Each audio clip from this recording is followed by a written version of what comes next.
The interventions, that's the debate. Honourable Member for Sami. Thank you. Thank you very much, Honourable Speaker, for giving me the floor. Honourable Speaker, before going further, I would like to thank all honourable members for carefully scrutinizing this year's budget 2020. And special thanks goes to FPAC. They have definitely done a lot. So I also want to thank them very much. Honorable Speaker, much have been said about this appropriation bill 2020. We have done the debate on the other part. Now we are today looking at it. And Honorable Speaker, I also want to thank the Honorable Minister and his technocrats for negotiating with the creditors with this 1.7 billion, which of course has reduced the debt service from 9.4 billion to 7.7 billion. So I must thank them very much. And notwithstanding, the FPAC also have tried a lot, because in their deduction, what they have got is about 1.2 billion. And it's because of that we look at and make certain adjustments where necessary.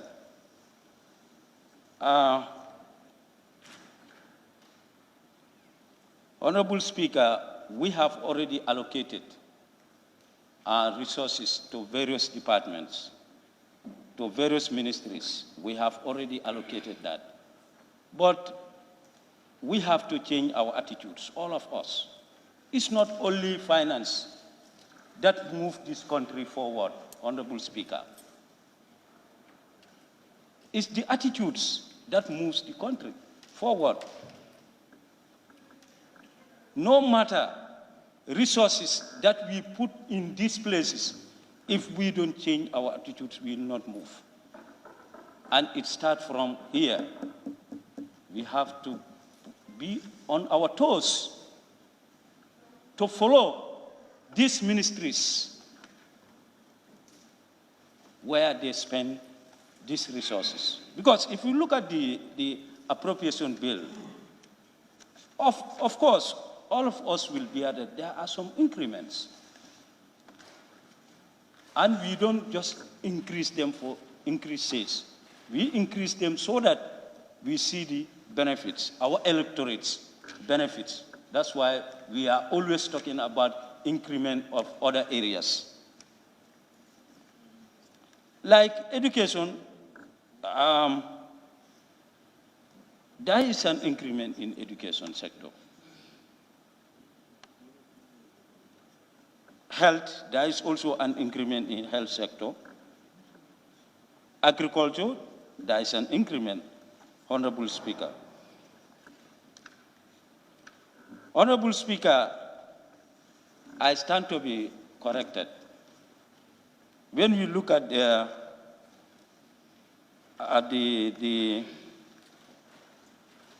budget speak, page 29, page 29, as it is clearly stated, the Ministry of Health is in the process of reforming the entire health service in the view to achieve universal health coverage as enshrined in the NDP and 2030 Sustainable Development Goals. This makes it as a, health is a human right for all of us. And as I said, I stand to be corrected. When we had a table of supply here, if I may get it right, we have allocated 170 billion to health. During our committee of supplies here, 170 billion was 170 million was added to health. Simply because, as he has indicated in the report, that they want to improve the primary health care services in the country. And there are so many issues in the health sector, we all know. Not only primary health care services alone. Drugs is an issue in the health sector. Competent nurses is an issue in the health sector. We don't want to go to these health centers. We found out that even essential drugs are not available there. And every year we start pumping resources there. Honorable Speaker, some places at the rural areas, even pharmacies are not there. So if you go to those health centers at the rural areas, you don't find essential drugs there, and there is no pharmacies there. What will happen? And you pay an amount of $25. And after they said there is no essential drugs. And sometimes competent nurses is an issue. You go to these health centers at the rural areas or health posts, you find out that it's only one who is a competent nurse there. When he or she travel, it's an issue. So putting these resources there, meaning to close those gaps.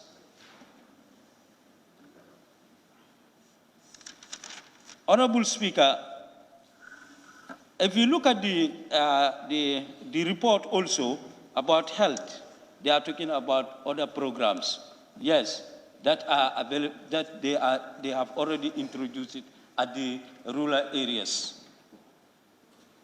But most of these programs, the rural people, what they benefit is very, very, very minimal. Very, very, very minimal. These programs, what they benefit is very, very minimal. The beneficiaries, what they see is very small. And 2 or 3 years, they say the project has failed.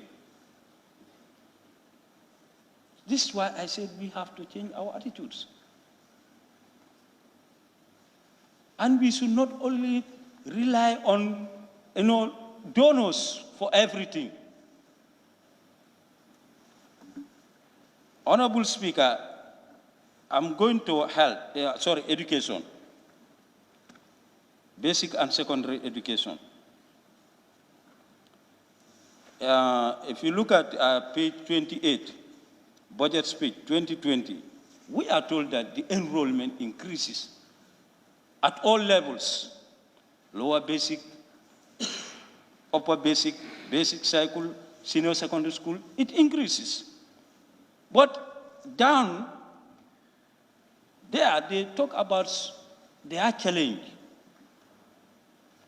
which their challenge, what they are talking about, is double FP. And for Honorable Speaker, for one to be consistent, if you look at the draft and the revise, it is stated there are food and food services. But in his speech, he is talking about double FP. I think he has to be consistent. If it is food and food services, let him maintain food and food services so that people can understand that it is referring to double FP. And as it is stated there, 90 million, the first one, that is the draft one, it was 90 million. But if you look at the new draft now, it's about 9.5 billion. But still now, whether this is going to cover all the schools or not, whether all the schools will be able to have WFP or not. And we all know that this WFP, it contributes a lot to the enrollment and also retention. I think here they have to prioritize which areas should have, school feeding and which areas should not have. Because if you look at other areas, you will be there the whole day, you will not see somebody selling even granules. You will not see somebody even selling granules. So at least those areas, it's a cause for concern for those areas to have WFP.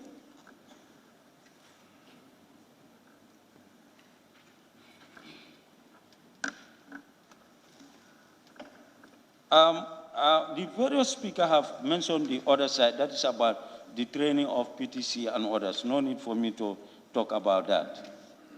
But one thing that I would like to say, Honorable Speaker, is that if you look at the revised the revised budget, it is stated, the draft one, furniture for provision of lower basic school. We said it here when we were at the table, supply here. When we were discussing here, we said that the first draft, 5 million was there. But we stated it here that it should be 6 million. If my memory can serve me, it was stated here that for the provision of lower basic education furniture should be 6 million. But if you look at page 88, you look at it, the revised one is only 5 million, which is there. And the agreement was 6 million. Okay.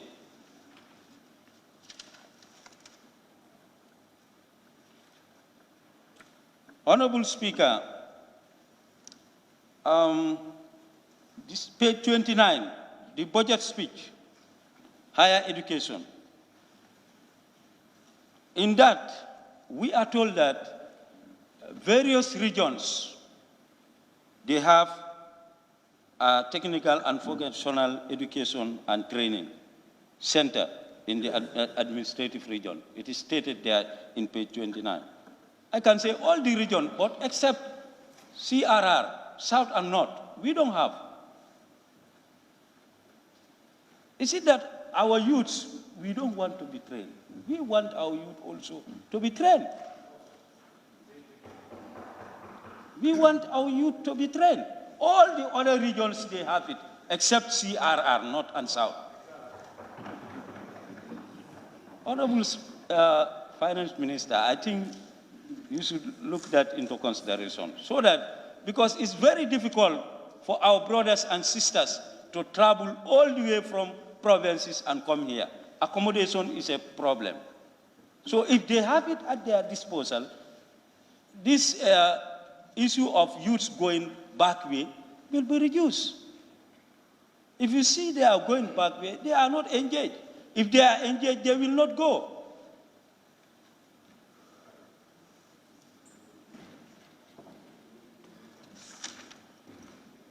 Honorable Speaker, I'm going to agriculture, which we always say is the backbone of the country's economy. Yes, that one also, if my memory can serve me, we stated that 100 million should be added to education. Sorry, should be added to agriculture. And the chair of the committee went further to state it why they want that 100 million. And based on that, that's why most of us, we supported the idea. So if we are hearing again that that one has reduced, that is farming implement, irrigation equipment, disease control, and vaccine for livestock production, especially livestock production, which is very, very key. Madam Speaker,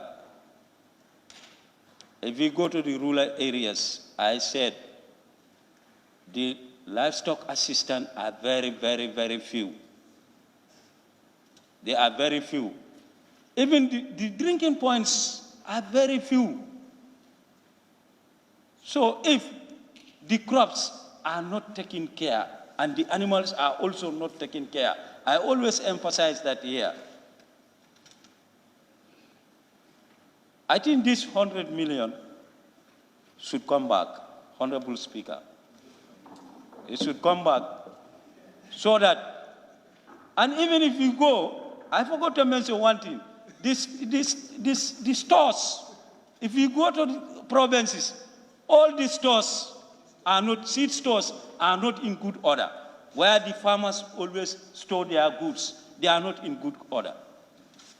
So that's why I'm saying that this 100 million should come back so that it is going to help our farmers. We should all try and fight so that this 100 million come back. Thank you. Honorable Speaker, last but not the least, the famous road, Lamenkoto Pasmas. It's a famous road since people are talking about Lamenkoto Pasmas. And here we are told that, according to his speech, that it will be completed in February 2020. We must say big thank to this new dispensation. We must thank them. Nowadays, as I said, if you read to Makati, you close your eyes, you just see yourself there. Yes.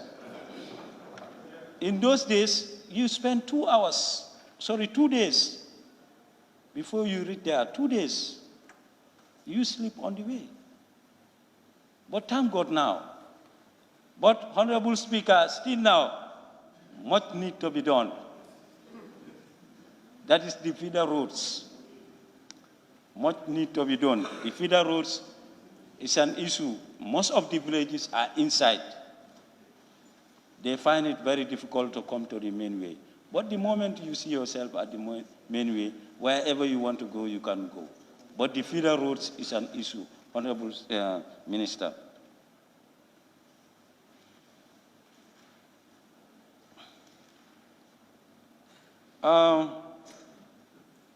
Honorable Speaker, I don't forget my famous road, that is Kalem.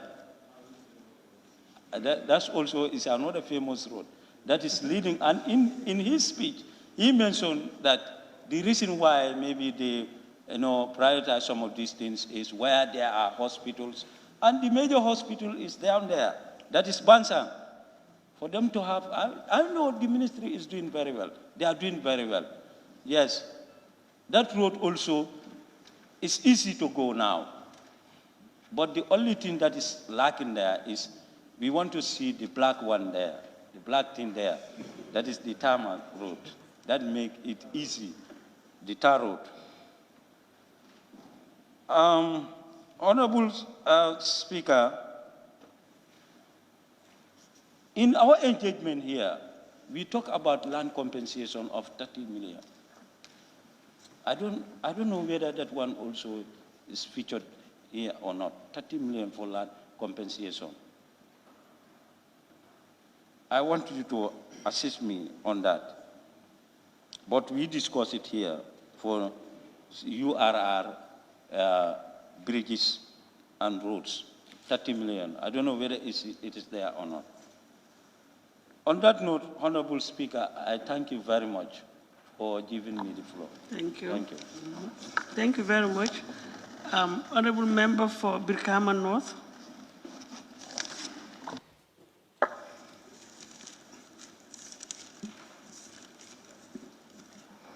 Thank you very much, Madam Speaker.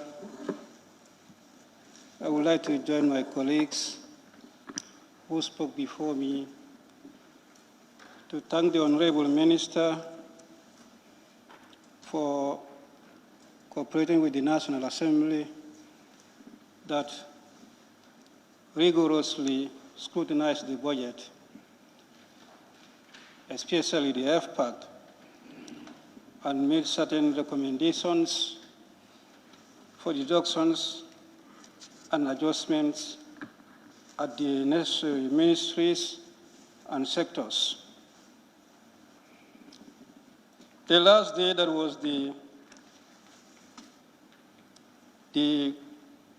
committee of all our stage was quite intensive. Even though I was not here, was keenly following the proceedings. The whole night, it had been a sleepless night here. Down there, it was a sleepless night to me as well. I really commended you for doing justice to the document and for serving the nation very well. I want to believe the formation of this new standing order would actually enable the National Assembly to do its role in order to effectively look into this important document. This year we've tried what next year certainly is going to be better with the ample time that will be at our advantage. Honorable Speaker, Friday the Minister presented the appropriation bill and then made some explanation this morning regarding differences in the figures in the appropriation bill as well as comparison to the revised budget, that there was a difference of about a tune of 180 million, and the appropriation bill totaled to 646,941. This compared to the revised gave a different total appropriation, about 21.6 billion. In that, one could also realize that there was a difference between the centralized service and that of in the revised and as well as in the appropriation bill that was earlier on given. The centralized service remained at 1.4 billion, and then the revised rose to 1.6 billion. The minister gave an explanation that he was legally advised to effect certain payments, and to that effect, the correspondence was sent to the National Assembly. I could not understand why such correspondence was not made known to the August Assembly, so that to that effect, the changes can be effected and go in line, the appropriation bill go in line with the revised budget. It was only that when members observe differences, then the minister had to come to me that clarification. I believe an important matter of that, if there is difference between the appropriation bill and the revised bill, before we get into the debate, such should be put to the attention of the members for correction. I want to note that first. And then ministry by ministry, I follow up the proceeding keenly and took that 100 million was recommended to be added to agriculture. If you look at the revised or the appropriation bill, it went down to 93 million. The minister can make clarification to that. As I want to believe, at the end of the committee stage, what was agreed to and adopted to was actually what's supposed to be binding. if there should be any changes, the minister should therefore explain that. And in the health sector, it was also recommended that 150 million was recommended, and then this reduced to 109 million point 4. Well, that's supposed to be the increment, but this was reduced to 109.4 million. The Office of the President, there was a deduction of 38.9 million. And there was recommendation for the manpower, that is the special advisors, to be reduced from 6 to 4. And I want to observe that, yes, the revise had indeed effected that changes, and that was reduced from 6 to 4.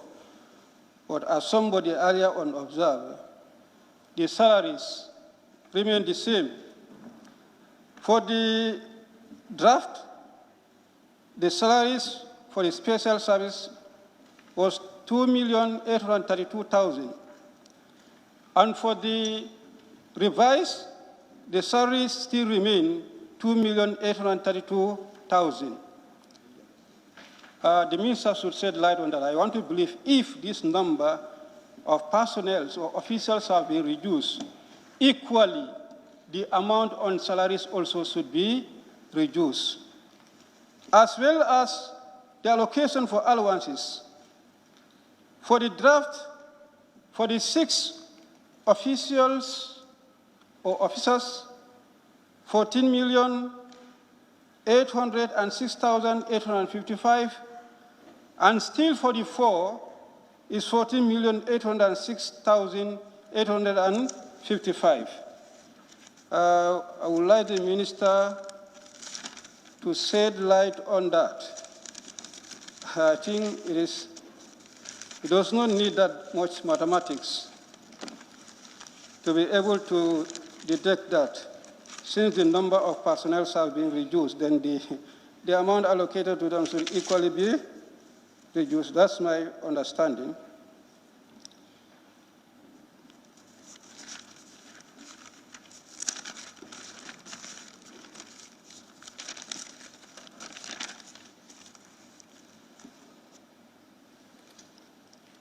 Honorable Speaker, defense reduced by 11.5 million, and interior 11.5 million, interior 1.5 million,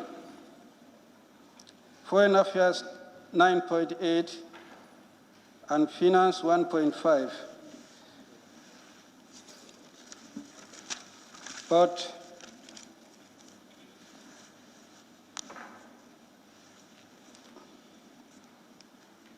lands and the regional governance, I will not know what was the recommendation. I missed that one. But the figure for that, 5.7 million. I cannot capture exactly what was the recommendation of FPAC.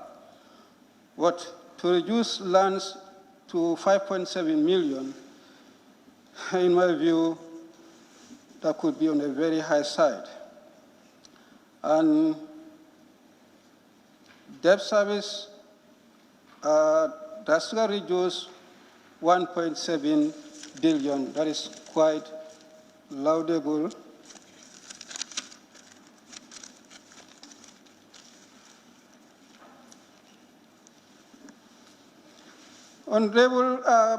Honorable Speaker, youth and sports, I was following the proceeding. The minister convinced members to remain youth and sports as it is. However, there was 1 million deduction. I'm concerned in that, even though I tend to take note of the information given that there is a levy hanging at the corner, but what is allocated, why that reduction? I want clarification on that. Gross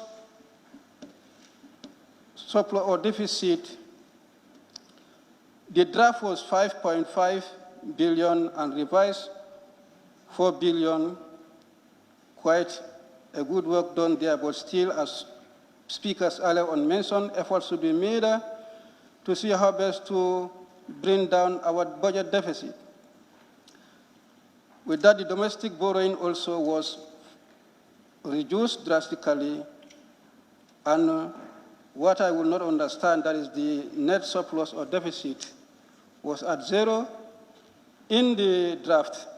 But this time around is 335,827. So for the minister to clarify that.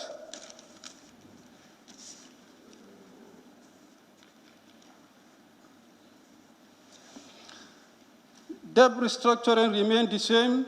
Draft was 2 million as well as the revise. Nothing has been done to that.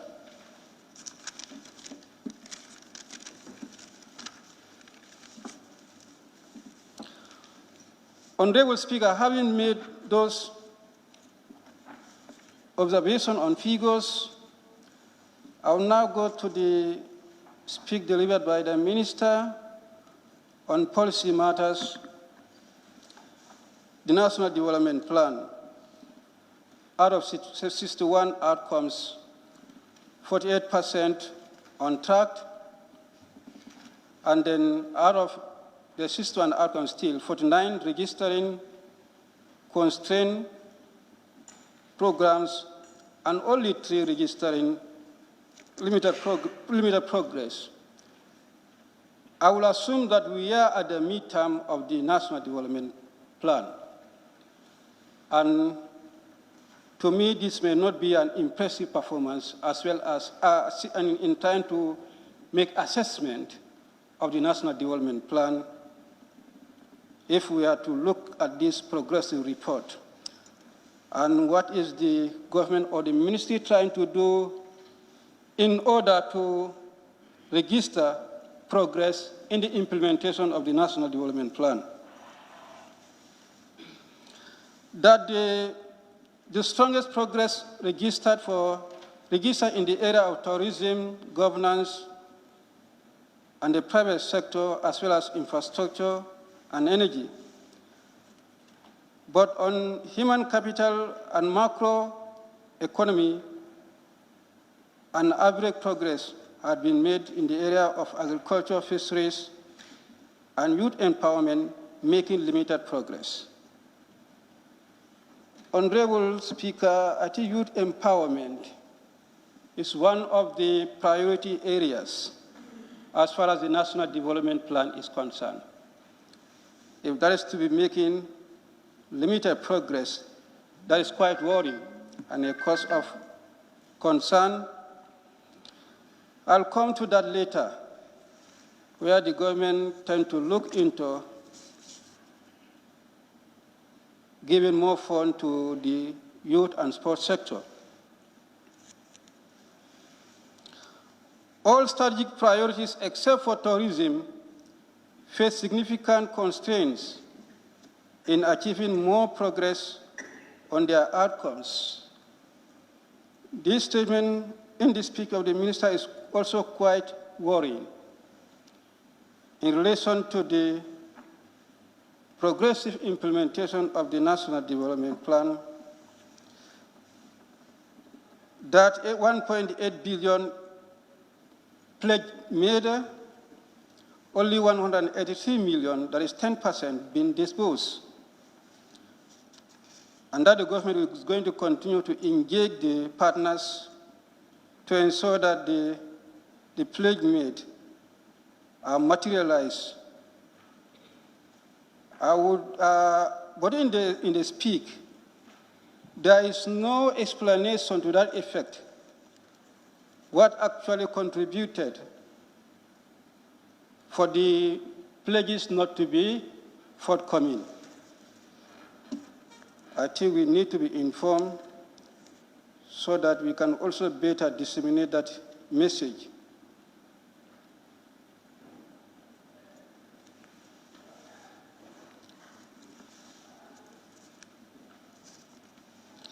On agriculture, the analysis of the National Agricultural Sector Strategy estimates that an area under cultivation for 6 major cereals has been steadily declining.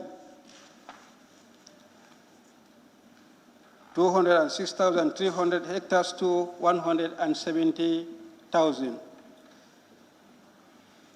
What could be the contributing factor to that, and what remedial measures has the government put in place to that effect? Groundnut expected to decline the production from 79,923 hectares to 54,348. So I will attack similar question to that as well.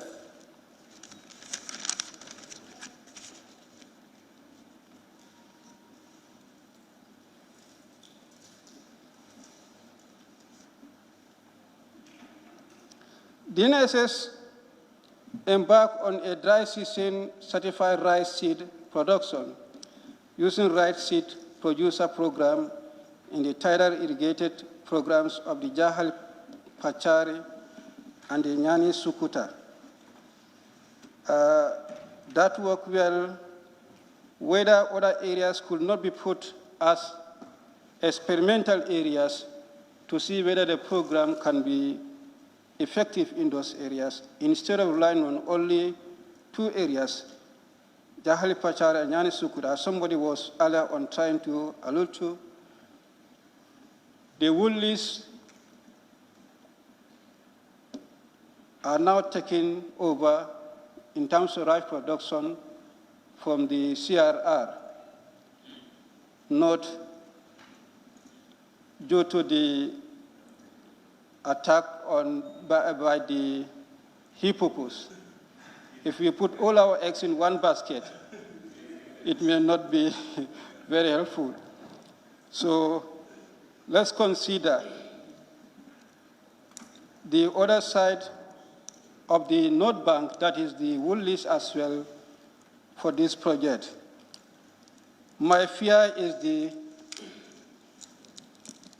attack or damages that may be caused by the hippopus. We may do it successfully just at the harvest. They will come in and clear everything. So let's not put all our eggs in one basket. The National Broadband Network was completed in April 2019 and commissioned in June 2019. The broadband network is designed to help address the last mile connection or connectivity and increase access in rural areas. Well, if the broadband project is completed and then commissioned, and it is earmarked to address connectivity and access, but still connection remains a problem in the greater Banjul area, let alone in the rural areas. An honorable member raised a concern as far as this broadband is concerned. Then that is a point that one may pick to vigorously look into that project. It is completed and then commissioned, aimed to address connectivity, but it still remains a problem, not only in the rural areas, but even in the greater Banjul area. Education, the enrollment increases for the lower basic sector from 350 million to 374 million, and in the gross enrollment ratio, 119%. For the UBS, enrollment 98 million to 104 million, and in the growth enrollment ratio 75%, SSS 64 million to 69 million, the GR, or 1,000 rather, the GR 49.4. If you look at these figures, you will observe that there is a decline as you progress in your educational career, that is from the lower basic to senior secondary school, from 119% to 49.4. This is a point where one should put a concern that there is a problem as far as retention of students in pursuance of their education is concerned. That means along the ladder, there are a lot of dropouts. From primary school to upper basic school, there are dropouts, and from upper basic school to senior secondary schools, there are dropouts. What are the causes and what remedial measures has the government put in place in order to check that situation? The National Health Insurance Scheme, meant for most hardworking people, that most hardworking people are of the risk of not being able to get the needed medical attention when they are or their family members fall sick. The scheme will be rolled out to the public by January 2020, according to the minister, and that the bill has been drafted and is currently under technical review. But I wonder, if the bill is under review and it's not yet laid before the National Assembly, we are in December, how could it be that January is going to take effect? That's a point I want the minister to look into it. Yes, there is plan to have the insurance scheme, but the time where it should start, maybe January may not be feasible, regarding the fact that the bill is under revision by the different stakeholders, technical experts, and it's yet to reach the National Assembly. And January is going to start. How would that be possible?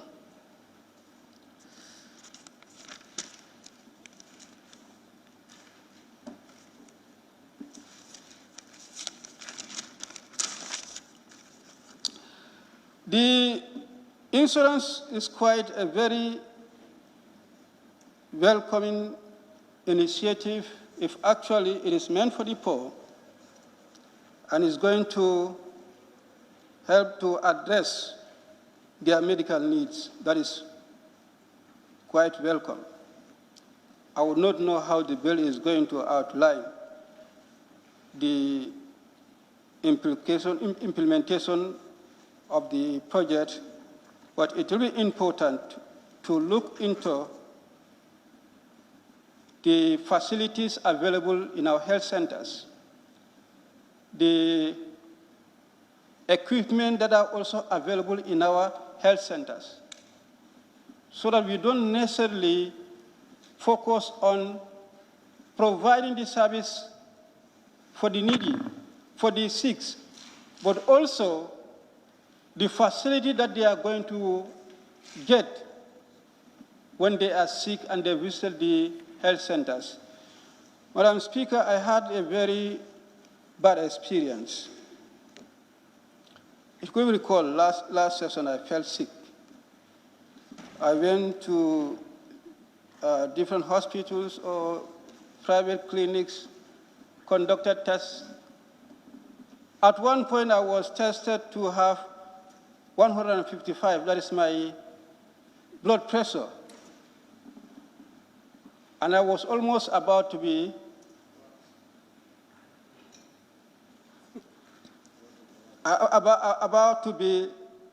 referred to as a high blood patient. And prescriptions were almost about to be given to me. Only that that very week, 2 days later, I traveled to South Africa, where I was privileged to go to a hospital and conducted tests.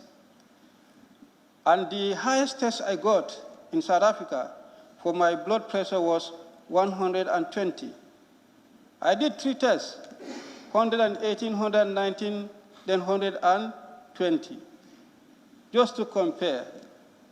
And my doctor concluded that this is the best result.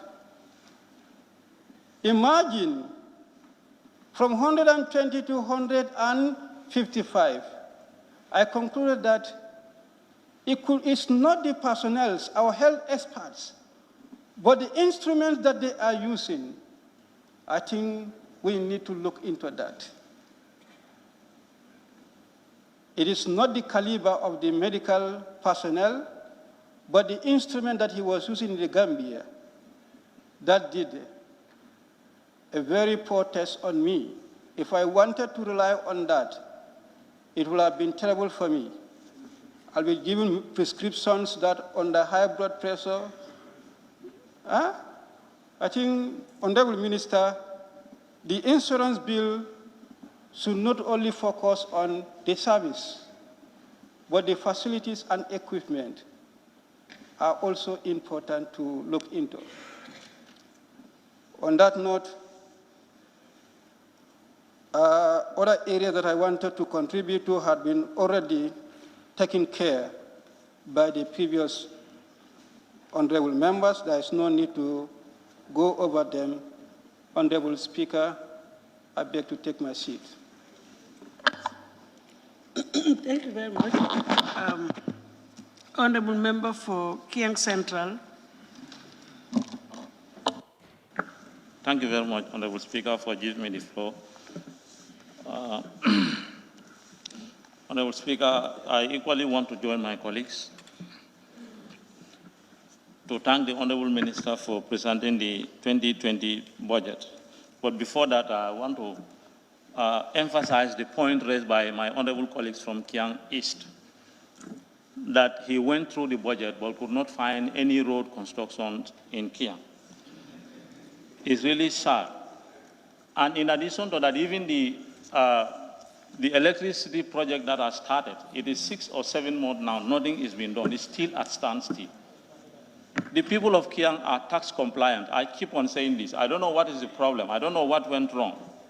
But the previous regime, we could not enjoy anything. And then the same trend seems to continue in the current dispensation. Big promises were made to the people of Kiang, but they could not realize anything. So I think something is needed to be done as far as development in Kiang is concerned. Honorable Speaker, on higher education, we all know that the Gambia College is one of the oldest institutions and provide, or the only institution that train teachers in the country. And this institution is faced with series of problems. Now that the government is asking students to pay fees, and it is the only teacher training college in the country. So what we are expecting is that the shortage of teachers will continue in government schools. I went through the higher education. I could not see anything in terms of students having access to Gambia College, and even incentive for the teachers for them to remain in the system to continue teaching or giving lectures. Our higher learning institution deserved serious attention. You cannot talk of education in the Gambia without talking about the Gambia College.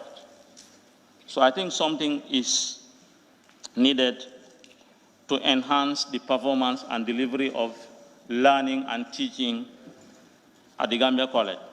Honorable Speaker, our state-owned enterprises are expected to be paying dividends to government. And now that we identified a problem, what is left is to apply a solution for it to be solved. And I'm seeing that the Honorable Speaker, the Honorable Minister is thinking, or the plan are there to introduce performance contract to enhance the performance of our state-owned enterprises so that they will not continue to be liability or liabilities for our government.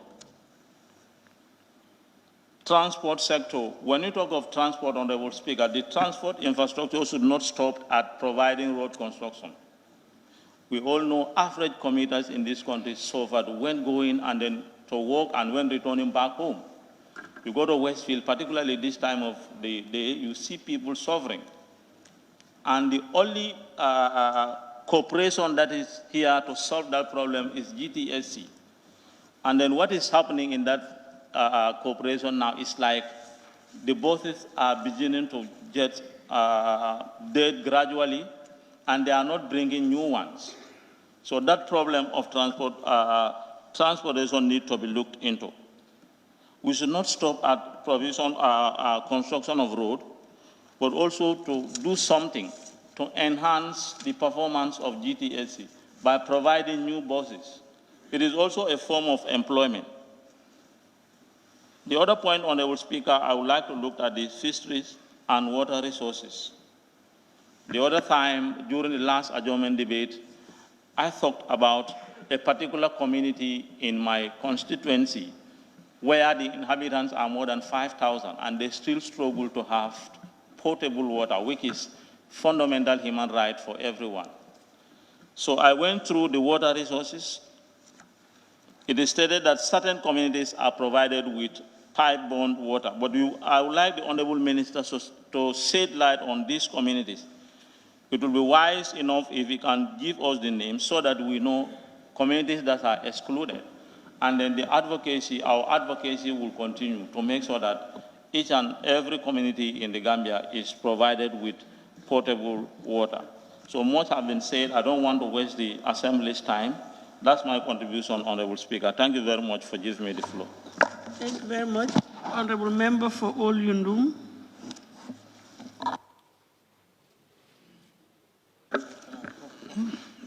Madam Speaker, I just wanted to withdraw because my points were highlighted by Member for Brikama North as well. Thank you.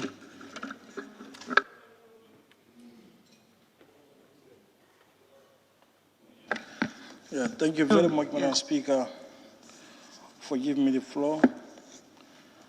Madam Speaker, I would like to start my intervention from the Honorable Minister's speech. That's the social sector of the economy, page 29, starting from health and social welfare. Madam Speaker, with your indulgence, I would like to read these two paragraphs. The Minister of Health is in the process of reforming the entire health system with the view to achieving the universal health coverage as enshrined in the National Development Plan and 2030 Sustainable Development Goals. And it went further. In 2020, the government will introduce a national health insurance scheme. Madam Speaker, you will agree with me that the most hardworking people in this country are always at risk of not being able to get the needed medical attention when they are or their family members fall sick. This is going to change with the introduction of this insurance scheme.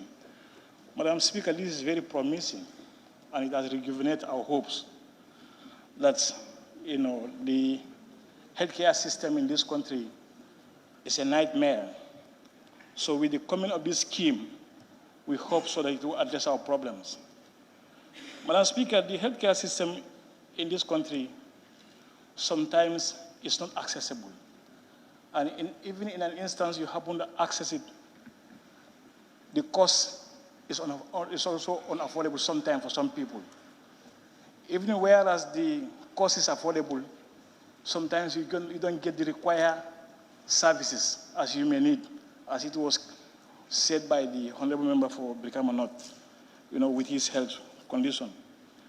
Madam Speaker, with this health insurance scheme, there are many countries in Africa who have introduced in their country, and the findings highlighted the gaps and challenges that they have emerged into in the implementation processes. Issues of managerial capacity is a problem for some of the country, inadequate and even uneven distribution of medical facilities and health care, professionals, cost escalation, fraud, and abuse, and reimbursement of providers threatening the sustainability of the scheme. That's what they have discovered. And if we want to implement a good scheme, I think there's a need for us to digitalize our health system. In digitalizing the health system, we can ensure the good service delivery. This is the only area, Madam Speaker, I want to talk about. And the objective of this health scheme is moving towards universal health coverage, identifying potential avenues for improvement, as well as indicating challenges and areas for further development. That's the main objective of this particular scheme.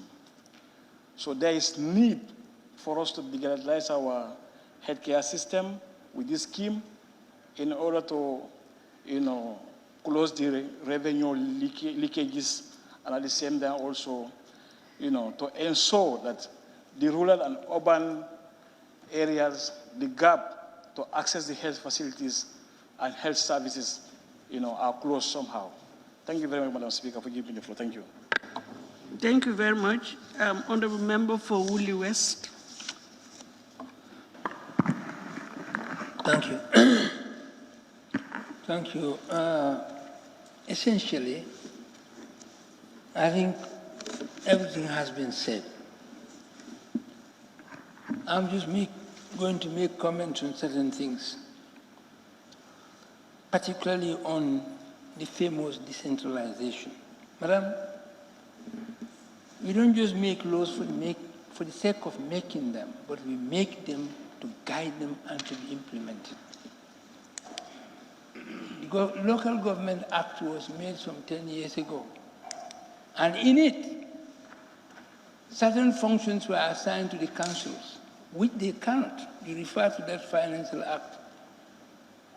If you say Basse Area Council is supposed to run education, agriculture, health, and Basse Council is a liability, how can they run education, health, and agriculture in those circumstances?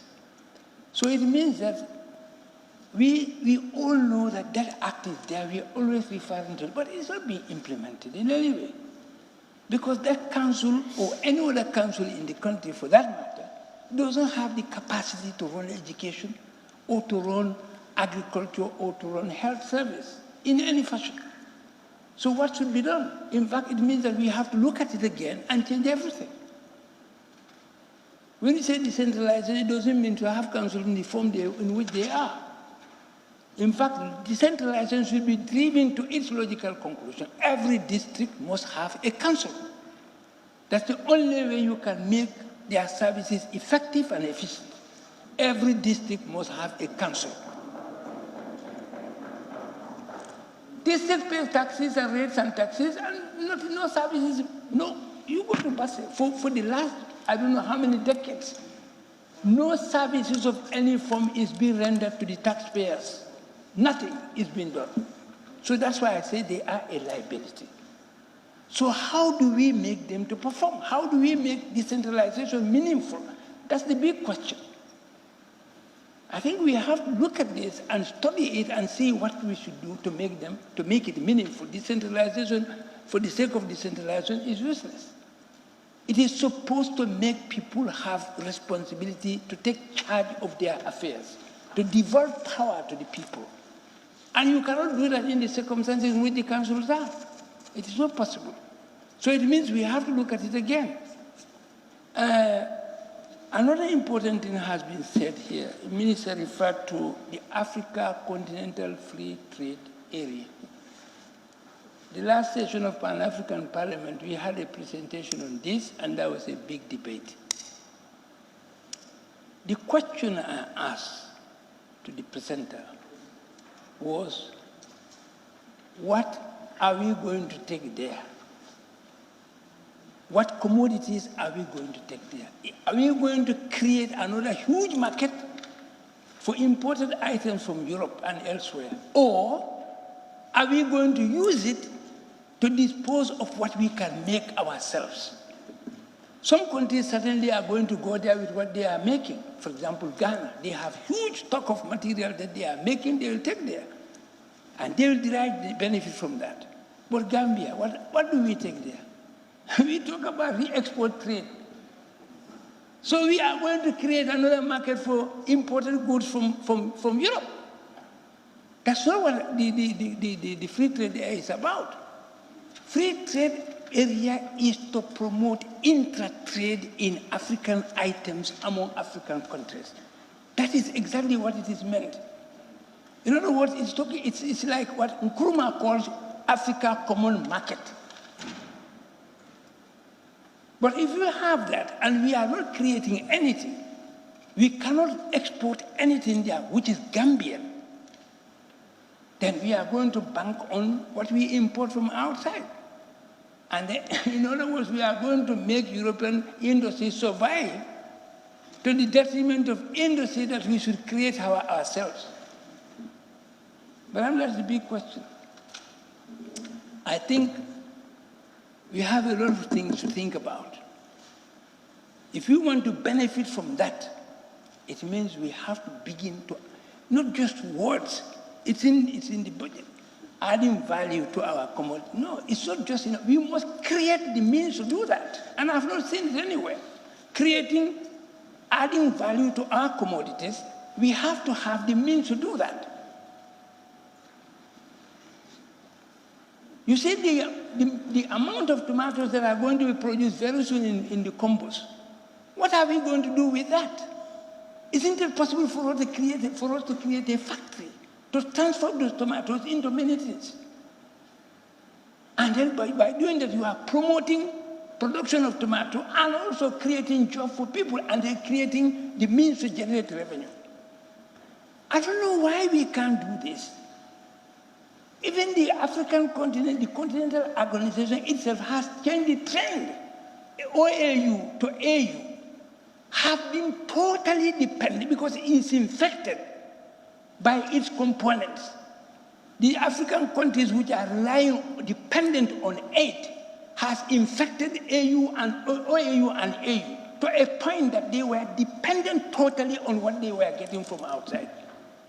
I said here that the budget for AU 2016 was supported by 60% of the budget was from outside. 2017, 70% was from outside. How can an organization, this is an insult to the continent with all the riches we have?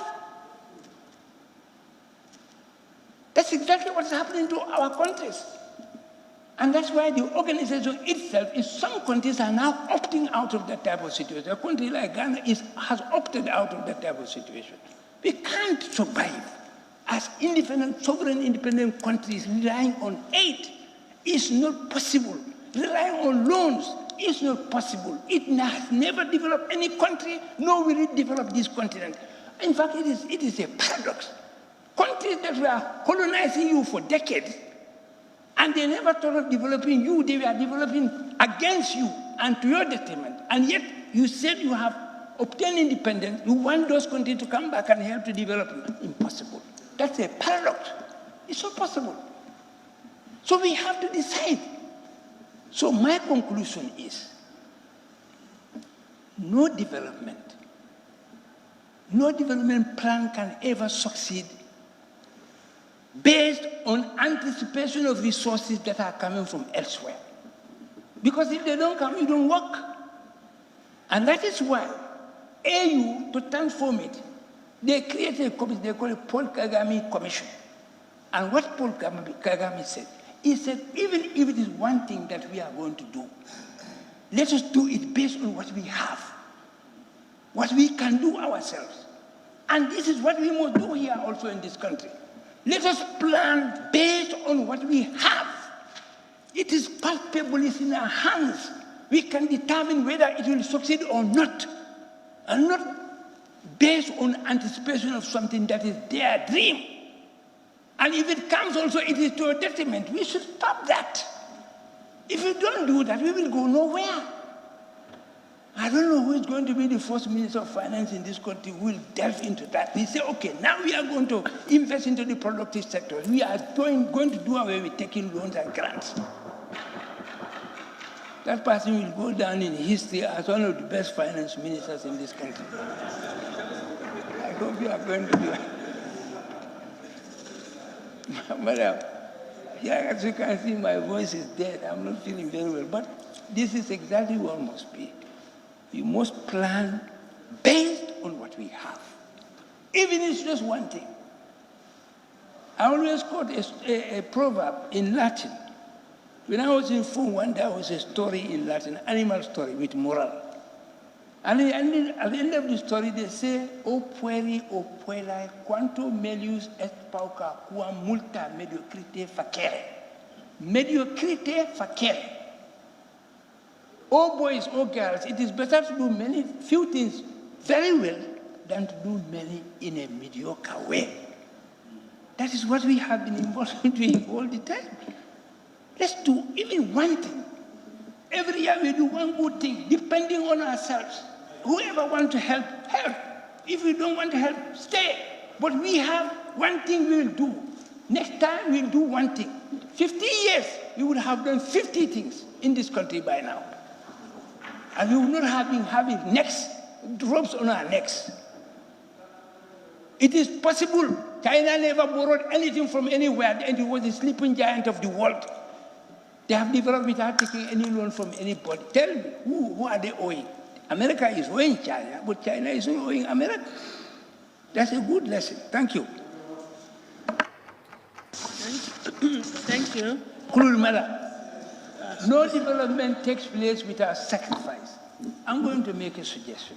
And seriously, we must sacrifice. I propose, for the whole of 2020, all our allowances, from speaker to the last MP here, to the last person here, we forgo all our allowances, monthly allowances. Your executive, from the president to the last person, all your monthly allowances, we forgo the whole of 2020. I am telling this with seriousness, because my other proposition is going to be this. We can do it. Let us forgo all our allowances for the whole of 2020. And then I propose my motion, madam. No, you can bring your motion later. I'm going to make my motion. Bring your motion. And my motion is the El Karafi debt be expunged out of the current budget. But the measure I am suggesting, if it is implemented, we use it to pay the debt. Thank you. Thank you very much. Honorable Member for Jara Central, thank you.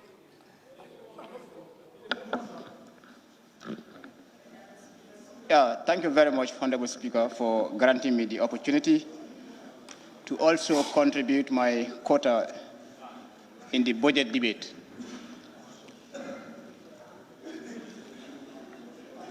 Honorable Speaker, I would first of all start my interventions by referring you to page 7 of the Minister's introductory speeches under paragraph 4, where he mentions of the donor round conference for the National Development Plan in May 2018, for which subsequently a total of $1.8 billion was pledged by various development partners.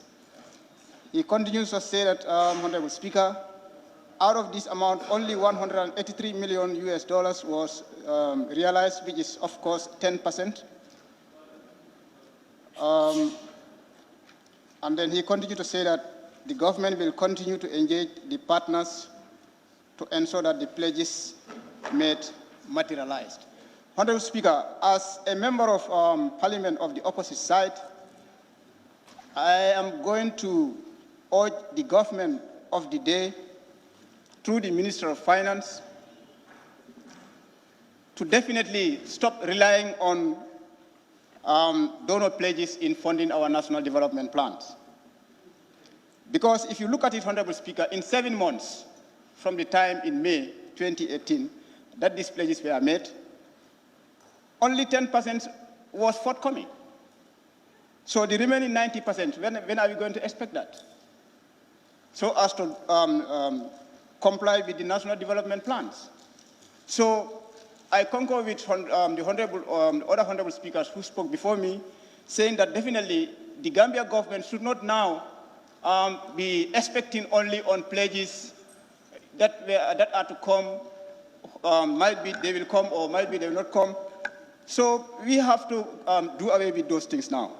And I even said it here in my previous adjournment debates as my contribution that definitely it's high time now Gambia government try to introduce industrialize the system of the government now. And I concur with Honorable Jatta. We need to industrialize our government. Honorable Minister. Observation, Madam Speaker. Okay. What's the authority for your objection? Yeah, my observation is I don't understand what the honorable member means by industrialization. Is it privatization or industrialization? Yeah, No, I did really not mean get your- industrialize. Sorry. I want to get his point of order. It's an observation. I just want to be clear. Yes. Actually, that it was an observation. You would have sought permission from him. Yes, but that's Yeah, what but I you said. you have a point of order. That's No, why I I said said, what's your observation. authority? By that, All right. Yeah, thank you, Honorable Speaker. I have already given him chance to go ahead. But I mean our finance minister to industrialize the policies of the day. Because that's what we need. Even the juice we drink in the Gambia here, the mango juice, the lemon juice that we drink in the Gambia here, are all from our neighboring country, Senegal. Most of them are from Senegal. And during the mango season, we are all living witnesses. How many mangoes and how many oranges do go rotting? Since when I was not born, we are drinking juice from export, being exported from other countries. And still now, there's no finance minister who will come with that initiative that definitely let's do something.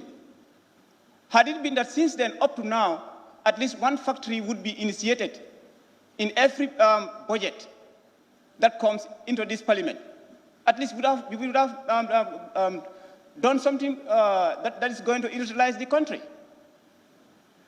Honorable Speaker, if you go to page 10 of the minister's speech also, paragraph 14, I concur with the Honorable Minister from Badibu Central. The member for Badibu Central. There, the last line, the government will make sure that in the coming year, giant strides will be taken to respond to the social and economic needs of all Gambians. Honorable Speaker, I have doubts in this statement. Real doubts. This statement is not convincing to me, Honorable Speaker, since most of the 2020 budget estimates of revenue and expenditure goes to recurrent as opposed to development. So therefore, Honorable Speaker, I would like the Honorable Minister of Finance to inform this August House as to what he means by giant strides and what giant strides will his ministry and government will take to respond to the socio-economic needs of the Gambians in the coming year. Honorable Speaker, if you go to page 24, paragraph 71, the minister continues to say that definitely the Ministry of Trade has collaborated with the Gambia Investment and Export Promotion Agency, GAIPA, and Gambia Chamber of Commerce and Industry, GCCI, to set up a business incubation center which will help enhance capacity in entrepreneurship and leadership skills and create an estimate of 500 jobs for youths. My doubts here, or my questions here, are, Honorable Speaker. One, how is this center going to be funded? I want the Honorable Minister to help me understand that. And the other question, Honorable Speaker, is that I would like the Honorable Minister to tell me how is this center going to be administered. On that note, Honorable Speaker, these are the few contributions I would wanted to make on behalf of the budget estimates. Thank you very much. Thank you very much. Honorable Deputy Speaker, thank you.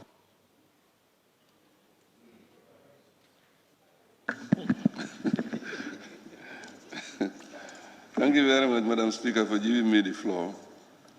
Let me join my colleagues to congratulate the Minister of Finance and his team. Madam Speaker, after having said that, I would also like to inform the Minister that a position of a Minister of Finance is indeed a very critical position, and whosoever happen to be the holder of that position should be very strong. And I wish you to be very strong, because dealing with the finance of the country, really, I think one needs to be very strong. Having said that, Madam Speaker, I think it is only this National Assembly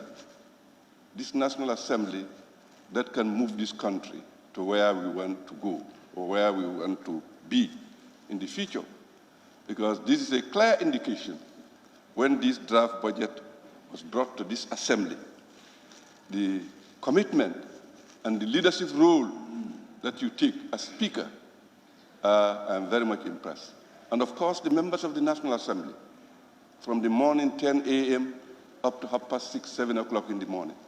The whole Gambia is saying it for the commitment of the Speaker and his team. So, Honorable Minister of Finance, we are the best friend to you. It is only the National Assembly that can save you, because you'll come with the proposals, especially with this, what's happened here. It's for the interest of the country, a lot has been reduced. That is a credit to you, and of course the National Assembly. So your best friend in this country is National Assembly. After having said that, Madam Speaker, I will go on to the Minister's statement, page 21, where he indicates a decline in agriculture, and a decline in agriculture, 2,600 hectares in 2018, declined 1,130 hectares in 2019. Similar trend is being observed in the area of groundnut. Madam Speaker, I just want to find out from Honorable Minister. Last year there was a purchase of groundnut. Was that imported? And if it is not imported, where is the groundnut lying in this country? Please, I want a very serious explanation, because you cannot take your money, invest on something, and then you don't have a market for it. Really, the farmers are crying, but I think this is a concern, and you should make sure that if it is being imported, that's fine. If not, or exported rather, fine. If it is not, where is the groundnut lying? And how much government spend on the groundnut? Madam Speaker, having said that, I am also happy on the same 21, page 21, that is Gambia Livestock Marketing Agents. Really, it's a very good move, where you have the slaughtering facilities in Gunjur and Janjambure. Honorable Member for Janjambure on my left, congratulations. I think that this market will help, and I only hope these developments will be taken care of properly so that we can have it being sustained. Honorable Speaker, in the area of fisheries, I think, Madam Speaker, to be quite honest, this country, we have the potential. And it is only the agriculture and the fisheries can move this country. If we mean to make sure that we invest a lot in these two areas. After having said that, Madam Speaker, I will go to page 25, that is the works and infrastructure. Madam Speaker, we are all living witness to what is happening, especially traveling from up country or from Combos, say from Brikama to this place. There is no transport. It is indeed a problem. I think government should now look into a transport system. Both Gambians who travel from Brikama or civil servants who travel from Brikama to Banjul, and of course our school children. On the road, Mondays, it's really very difficult. So that is an area of concern to me. Now, on the issue of Senegambia BRIC, my former MPs who spoke before me, they talked about it.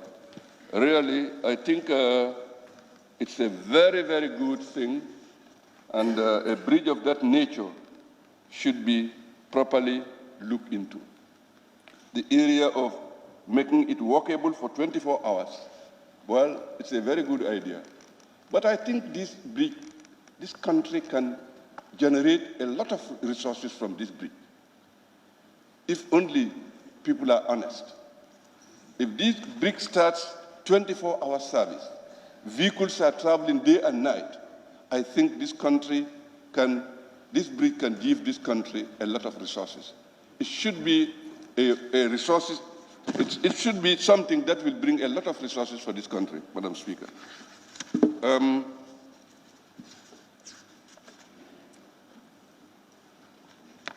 The other one is training facilities in Upper River Division. You have it there. In Lower River Division, you have it there. In LRR, sorry, in West Coast, you have it there. That is the skill training centers. This is very important. Somebody, another member for CRR, make note of their area hasn't got this training center. I think it's a concern.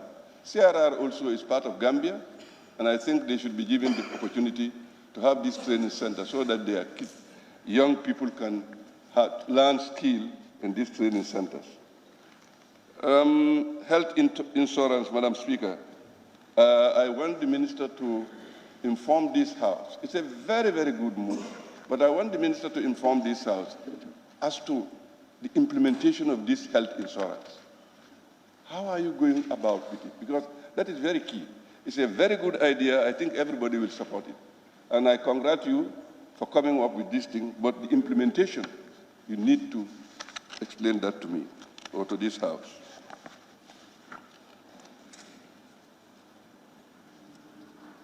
And on page 48, Madam Speaker, number 168, where it reads, personal expenses will be increased significantly from 4.2 billion in 2019 to 4.5 billion budgeted in 2020. Madam Speaker, I want to know this increase. Where does this increase come from?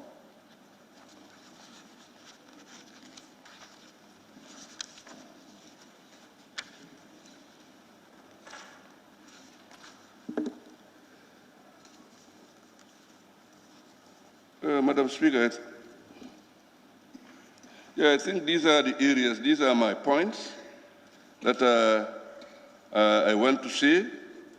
Now, with regards to the revenue, I think this country, we have sources of revenue where we can tap revenue.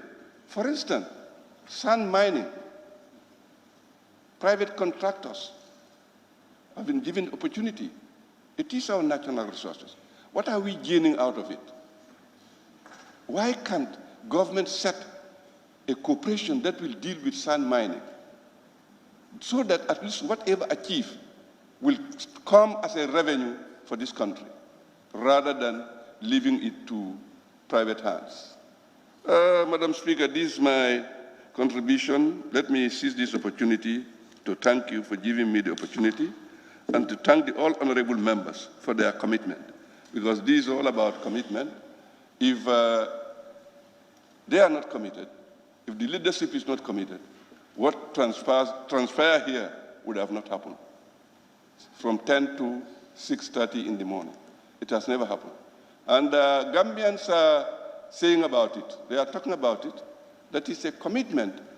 Then they are saying that it is only this National Assembly that has taken a giant stand to make sure that the finance minister and his team, whatever they brought to us, to scrutinize it properly so that the Gambian people can get what they want. So it's a very good move, and I will end by thanking you and the entire team, and of course the minister and his team for being able to be with us here. But National Assembly is your best friend, let me tell you that. Thank you very much. Thank you. Thank you very much, Honorable. Honorable Member for Lower Badibu.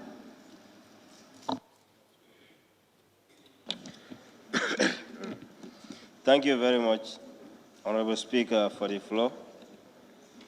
Honorable Speaker, first and foremost, I would like to start my intervention from page 9 of the minister's speech, excuse me, where in the fourth paragraph, the minister has informed us that the physical risk posed by the state-owned enterprises, the SOEs, is equally given the attention it deserves, and government will be signing performance contract with all the SOEs. I think the fiscal risk is talking about the deviation of the fiscal outcomes from what was expected.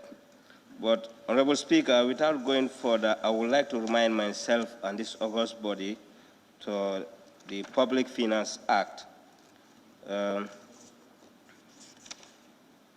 Clause 34 of the Public Finance Act, where we have the public enterprises. With your permission, Ma, I would like to read this portion before going further.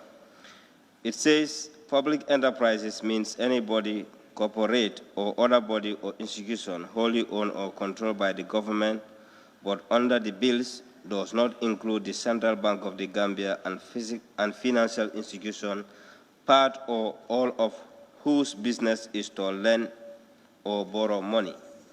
But, Honorable Speaker, my surprise to this is our public enterprises in this country, some of them are just there to be serving as financial institution or lending institution, e.g. Social Security. Honorable Speaker, I think it is high time now for us to do proper reforms about our public enterprises. We used to say this here that we are poor country, but I believe it's about leadership and management. Honorable Speaker, we have the natural resources here. We have a river that can feed the whole Gambia.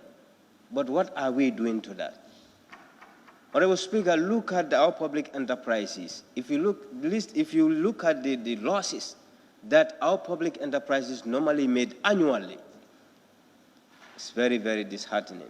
Even the core public enterprises can sustain the economy of this country. But where does the funds go? This is the question that each and every one of us should ask ourselves. Annually, the losses that some of the public enterprises do undergo, if we try to reveal some of those losses here, we will wonder, or we will ask ourselves, where does our money goes? Honorable Speaker, I think it is high time now for us to change our attitude, or we try to implement the laws. Because our problem is, whether is it Gambia or Africa in general, is to implement our laws. Laws are there, They are very fine. We decorate them, but put them in the cupboard, and they will never be implemented. I will take a sample from the whole Africa. The report that we get from PAP, one of the Sierra Leonean MPs is part of their Finance and Public Account Committee. Mention it there. There are a series of recommendations, but none of these were implemented. Likewise, us. Honorable Speaker, having said that, I will turn to page 15 of the same speech, where the minister is talking about the domestic economy. The minister informed us in this real sector that, because he said, according to him, he's going to present his speech by sector by sector. The Gambian economy is expected to grow by 6.0% in 2019 compared to an actual real growth of 6.5% in 2018. The decline in growth is as a result of lower than anticipated agricultural productivity. The overall growth outlook for 2020 is projected at 6.2% on account of improved performance in the industry and service sector. Gross domestic product at current prices is estimated at 86.6 billion in 2019 compared to 78.6 billion in 2018. But I think if we say that agriculture is the backbone of this country and we are trying to empower agriculture, then we also need to put more resources in agriculture. Because the minister informed us here that the industrial sector is now overcoming agriculture, is having more upper hand than agriculture. What led to that? I think we need to review these things and know. People wanted to engage in agriculture, but they are not motivated, Honorable Speaker. This is the hard fact. The reason behind it, like farmers, their groundnuts are about to be finished, are about to be packed for selling at the SECOs and the GPMBs. But did they have ready-made market for these farmers? It's a question, it's a concern. And you said you want to encourage this sector. How are you encouraging it? You are killing the sector and you are telling that you are encouraging the sector. So I think it is high time now for us as a nation to stop lip services, Honorable Speaker. This is a collective responsibility. In as much as we want to put more money in agriculture, or we want to concentrate on agriculture, let us do it with holistical approach, but not like we will do it and we are doing it. This is our plans that will never have target or that will never be met. Honorable Speaker, having said that, the minister informed us that the agriculture sector is anticipated to experience a constraint in 2019 due to poor performance from the most important subsectors, crops and livestock, both of which are anticipated to decline to -6.2% and -10.0% in 2019 compared to 6.6% and -5.6% respectively the previous years.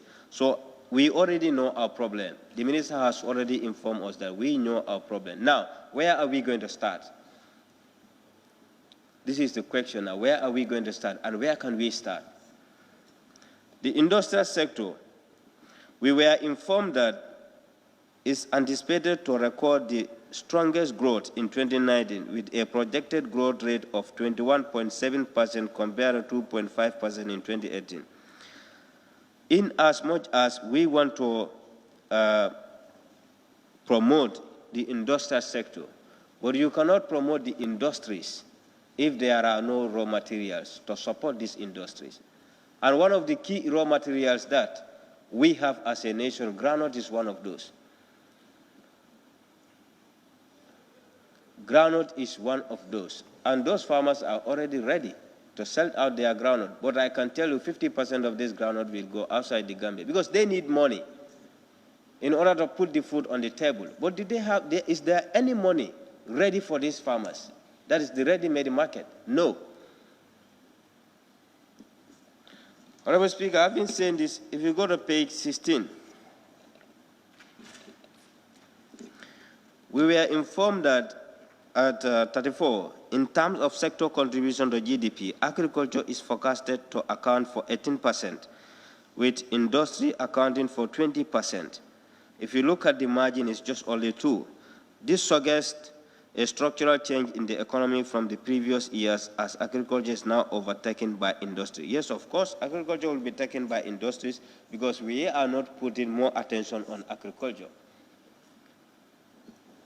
The whole country, the Gambia as a nation, the whole country, where would you go and you find each region 5 or 6 irrigational centers in this country?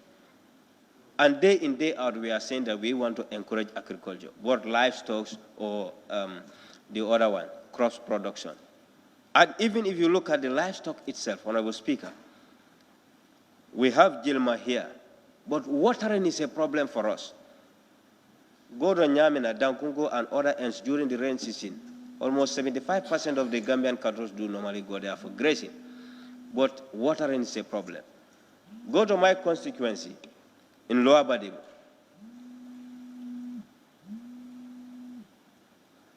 Go to my constituency at Lower Badibu.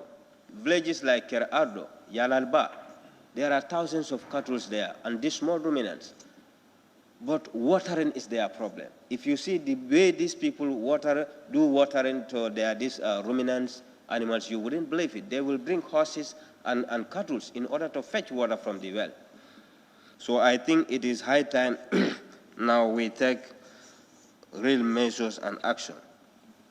Honorable Speaker, page 17, the minister informed us in terms of monetary sector. Monetary sector is a sister into fiscal sector, fiscal policy. The minister informed us here that the Central Bank of the Gambia continues to pursue an accommodative monetary policy stance against the backdrop of stable price, relative improvement of the external sector, with the objective of promoting private sector credit expansion to spur economic growth. The monetary policy rate was maintained at 12.5% in the August 2019 Monetary Policy Committee meeting. What we know is that central banks all over the world have a mandate to do, and this includes managing of the interest rate, short-term borrowing plans, or monetary supplies in the market and price stability, managing inflation, and generally trust in our currency in order to have trust for our currency. But let's look at what is our central bank doing in terms of managing inflation, in terms of managing the price stability, in terms of interest rates. Let's ask ourselves, what effort is our central bank doing? The whole year, annually or per annually, you will see that when they control interest rate for maybe six-month period of time, that was the time they will be active in trying to control the system at the market. But when it is stable, they will go and sit back. And the private banks and the business people will come and dominate the economy the way they want, manipulating the interest rate, everything the way they want. What was saying and what is real is different. So therefore, we must expect inflation at any time. No one can stop that because there must be a proper mechanisms in place to avert that. Honorable Speaker, going for the 42, it says money supply growth moderate to 21.8% as at end September 2019 from 22.4% in the corresponding period a year earlier. The slowdown in broad money growth is driven by the deceleration in the banking system net domestic assets. The component of money supply, narrow money and quasi-money grow by 23.7% and 19.7% respectively over the review period. Honorable Speaker, we know that the factors affecting money supply in the market mostly are net foreign assets and net domestic assets. But let's ask ourselves, in terms of our domestic assets, can we assess or judge our domestic assets to know that whether we as a country, we stand at a good footing? This is a question of concern for all of us. As a nation, I think it is high time for us to tighten our belts and work to see that what we want, we achieve that. Honorable Speaker, page 18. The Minister informed us here that the two factors affecting money supply, that is net foreign asset good, NFA, and net domestic asset, NDA, both increased over the period. NFA of the banking system increased from 9.4 billion as at end September 2018 to 14.1 billion in the same period of 2019. NDA increased from 22.8 billion to 25.0 billion over the period under review. Credit to the private sector continued to build on the momentum from last year, increased by 28.6% as at end September 2019. My question to this is, if all this were given to the private sectors, where are they investing this money? Meaning the government is doing favor to the private sectors, but are the private sectors also doing the same to us as a government? We should not be there to feel scared that these are private sectors. If we try to challenge them, we may find other economic losses or what. But no, there are rules and regulations guiding the principles. So I think government should be bold enough to do so. Honorable Speaker, going further,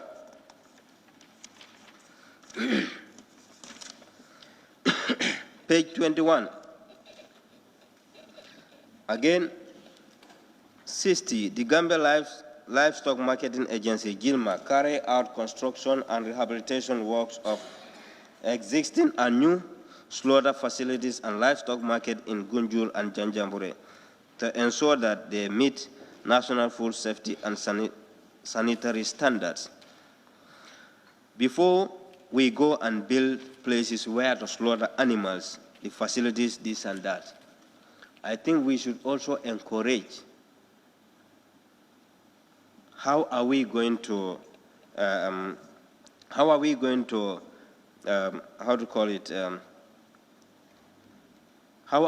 manage these animals in terms of breedings? Because if we are trying to create facilities for slaughter, what about breedings? This is a concern.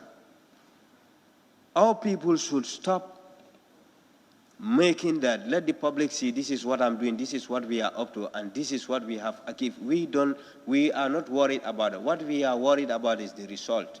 And how are you going to do that result? You have to start it from the scratch. So I think the breeding issue and the watering issue should be a concern for GILMA before they will go and build facilities for slaughtering and other stuff. What about watering? Because before you slaughter an animal, you need an animal.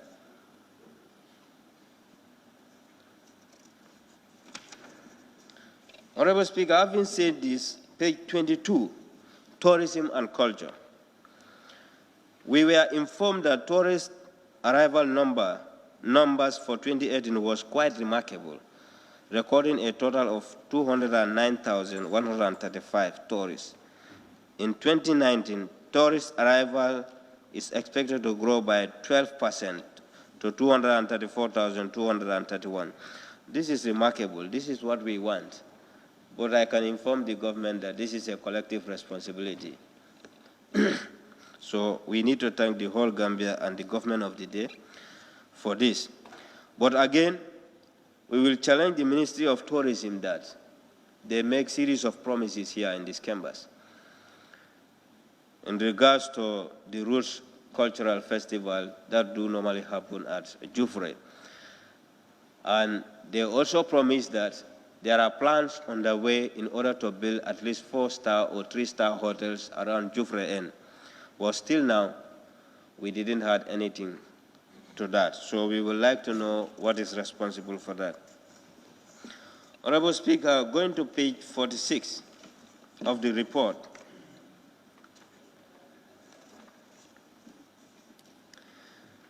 Again, the SOE reforms. The Minister has informed us that on the state-owned enterprises reform agenda, the government embarked on a holistic approach of assessing the financial viability and corporate governance of SOEs. The audit is structured into two phases. with the 7 most vulnerable SOEs, Nawe, Gamtel, Gamsel, Social Security and Housing Finance Corporate, GPA, GNPC, and GCCA. I can tell you that out of all this, you may count 1 or 2, but the rest are liability to us as a government. Instead of them providing services for the people and also employment and paying dividend to the government, they are just like liability to the government. Because always what they will do is they will call the attention of the central government to bail them out on certain issues. Government has set up these SOEs in order to create employment and also provide service for the citizens. But that was not the case now, Honorable Speaker. The objective of creating these SOEs has now been revised. Instead of being an asset for the state, they are now a liability. Because if you go through the reports of some of the SOEs, you will learn that government has bailed them 30 million, 50 million, 100 and something million. What is the essence now of creating such SOEs? And I will not encourage government to go for PPP with some of these SOEs. What we need is we need managers and we need attitudinal change. It is all about attitude, Honorable Speaker. The chairman for Public Enterprise Committee, the member for Serakunda, can be a witness to this. We will always be appealing to some of these SOEs just to submit their reports and giving them time. Some of us, our committee members, we normally say, no, we are not going to do this. And he will say, no, we are just trying to get away with the bad luck. Let's take it easy. Once we are done with the bad luck, we are going to implement the law. So can we go this as a nation? You are there as a great critics to the government. Whatever happens, you are on the air. But you are given a responsibility to manage a sector. You are given a responsibility to manage an institution, an agency.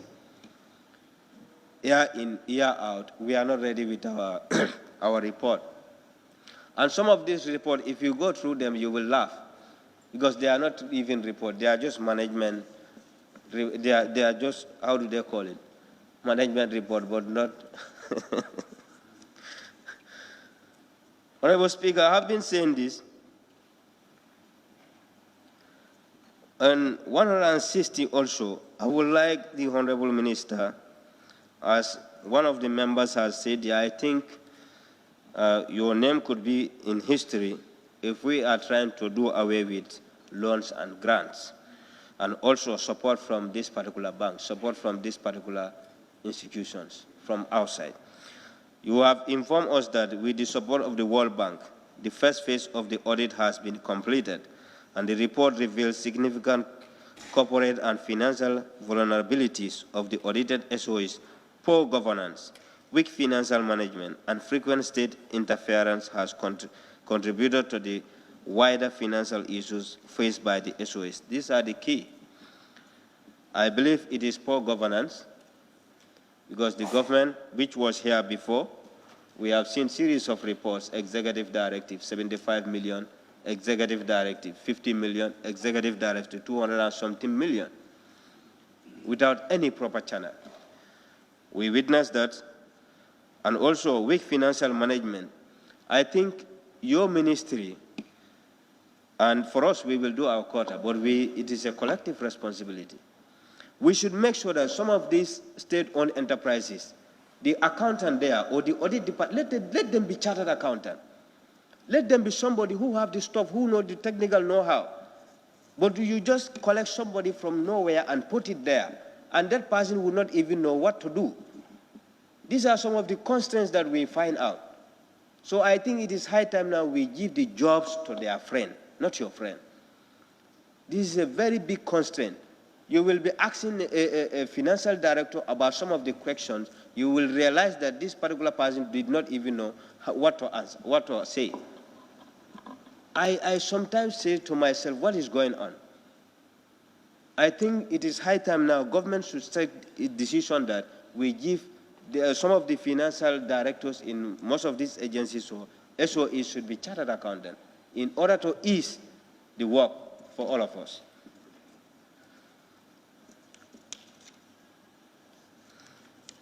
Honorable Speaker, I've been saying that we were also informed that limited government interference is key. It is also said that ensures SOEs have complete and exclusive control of their financial resources and bank accounts. This is very true, as we are advocating to have simple treasury account. I think these SOEs also should have only one account, but you will see that we have account at this particular bank, A, B, C, D. One institution, one small institution. What is the essence of operating 4 or 5 bank accounts? And we have also seen that monitor large procurement contracts and ensure compliance with GPPA regulation. This is also a key. This, I think, Honorable Minister, procurement is an issue in this country. That's where the managing directors or the financial directors and most of these procurement officers will connive to eat the public fund. This is the hard fact. And this should be stopped. It has to be stopped because it doesn't belong to them. Procurement is an issue here. Going further, create a clean opening balance sheet relevant to the SOEs and consistent with corporate governance and financial viability framework. This should be encouraged by your minister, and you make sure that these things are the way you stipulate them in this page. Page 48. The fiscal outlook of revenue for 2020. You have informed us that total revenue and grants for 2020 is estimated at 24.5 billion, 25% of GDP, 3.2% fall from GDP, 25.3 billion dollars, 29% of the GDP budgeted in the 2019. Tax revenue is projected to grow in nominal terms to 11.6 billion, 11.8% of GDP in 2020 compared to 10.4 billion, 11.9% of GDP budgeted in 2019. Non-tax revenue is anticipated to increase to a budget of 2.0 billion in 2020.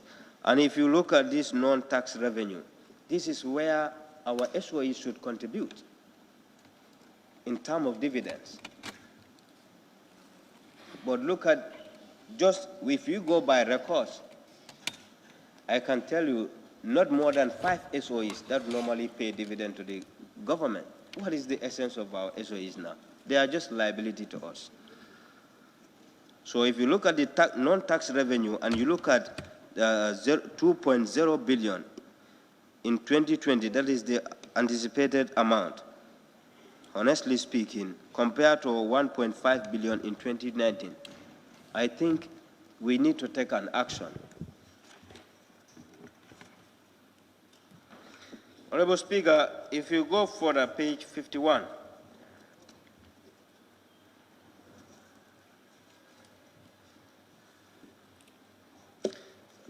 Revenue measures. 176.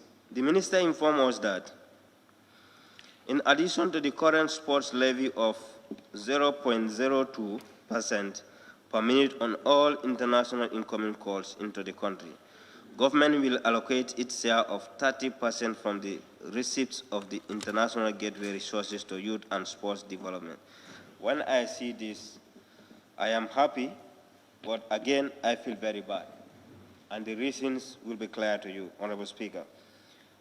I would like the Honorable Minister to inform us, in the events that this thing don't materialize and it is not budgeted for, what is the fate of the youth and sport now?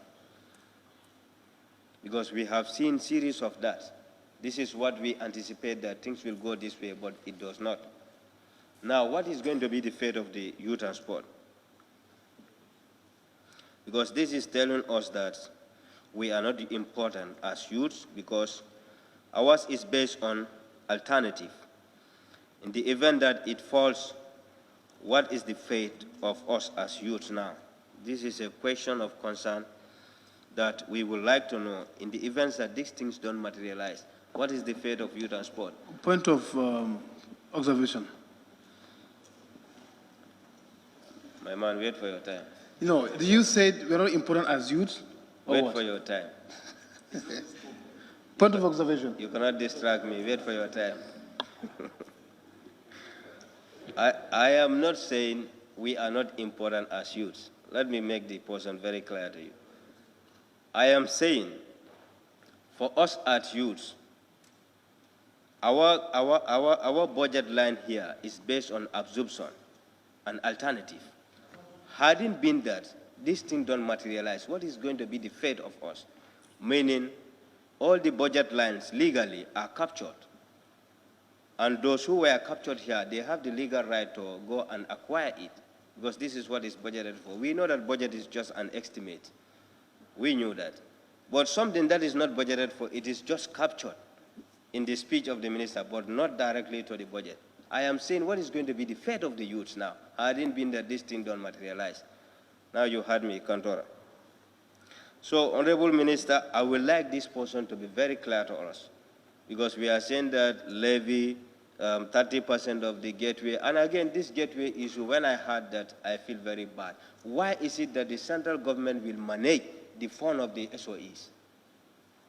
And it doesn't go with the Constitution, and it doesn't go with the Public Finance Act. We were informed that this gateway money is at one of the bank or central bank, I think so, almost millions of dollars. Why is it that Gamtel don't manage this fund, but central government? And you are informing us that central government interference in SOE should be stopped. Why should they manage their fund? And we want Gamtel to go as an institution. That is why Gamtel cannot compete with other GSM operators, because their strength have been arrested from them, and that is finance. So I think government need to look into this. Let that gateway money be back to Gamtel. And before I will conclude, I will move a motion here for that money to go back to Gamtel, because we want Gamtel to have a sound footing, and they cannot do that without money. It is their money. It is not the money of the central government. And we are advocating that central government intervention in SOE should be stopped. So I think it is high time we go by our words.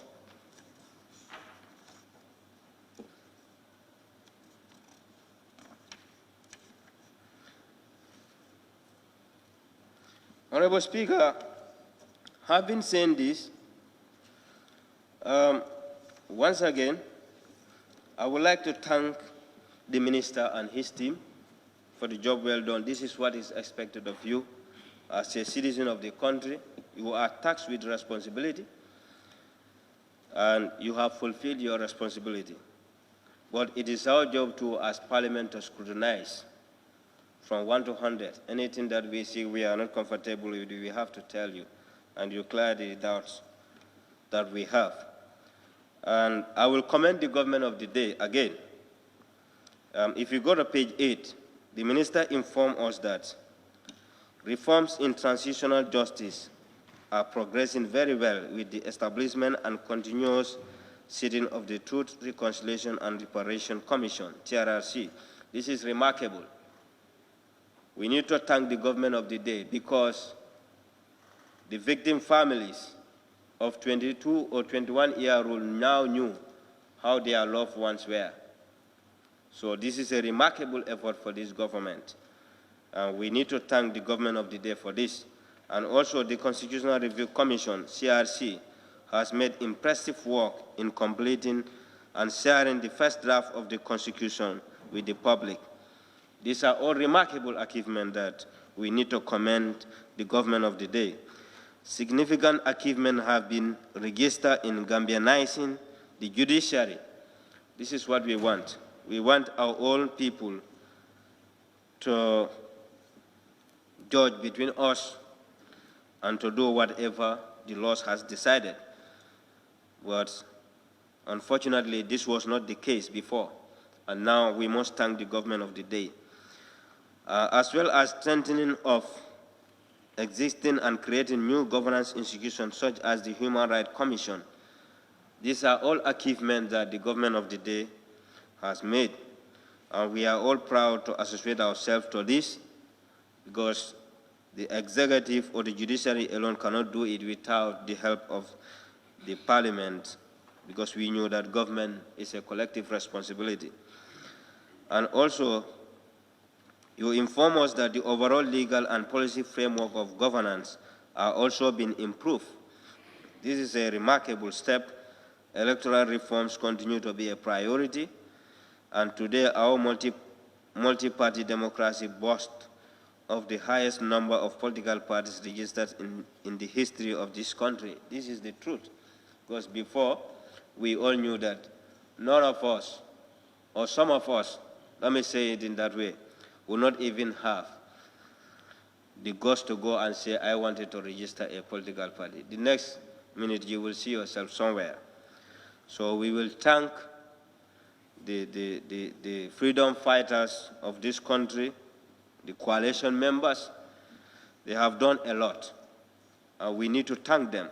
This is what we expect as a nation. And if somebody does something good for his or her country, the person needs to be commended for what he or she did.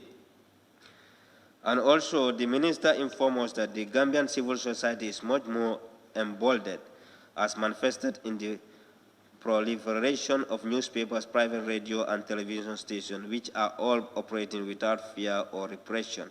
This is the fact. Because now, the words that we normally heard from media, no one will alter such words before in this country. Freedom of speech is indeed one of this government hallmark of success. And I can say it is the success of the whole nation, because we all fought for it. So therefore, Honorable Speaker, without going further, these are the observations I have, but I will also send the minister to his cabinet members, the executive, that you have informed us that the Janneh Commission had submitted its report to government, and a white paper was prepared and published with recommendations made on the findings of the commission. Honorable Minister, we knew that Janneh Commission, it is a presidential commission under Section 200 of the Constitution. We know that. But they were paid from public funds. So it will be very good in terms of good governance to promote good governance for that commission reports to be submitted to this august body in order for us also to share our view about that report. I think if the executive can do that, that will be remarkable. And we are sending you to your colleagues. We as Parliament, we want to lay our hands on that report, and we want the Minister of Justice to be here on that day for us to air out our views on that Janneh Commission. Honorable Speaker, these are the comments that I have. I beg to take my seat. Yeah, thank you. Thank you, Honorable. Honorable members, normally we should adjourn the session at 6 o'clock, but it's getting to 5:30, and we still have 3 names on the list, 3 honorable members who want to make their intervention. So if I could just have any other honorable member who wishes to intervene, so that we'll look at the time, to manage the time, whether we need to extend or we need to adjourn. But I need to know, at least as of now, I have 3 remaining. Pardon? Yes, I have 3 remaining. Member for Busumbala, Nyani, and Jara West. These are the 3 that I have. So that is it. Okay, in that case, I think we can try to finish off today.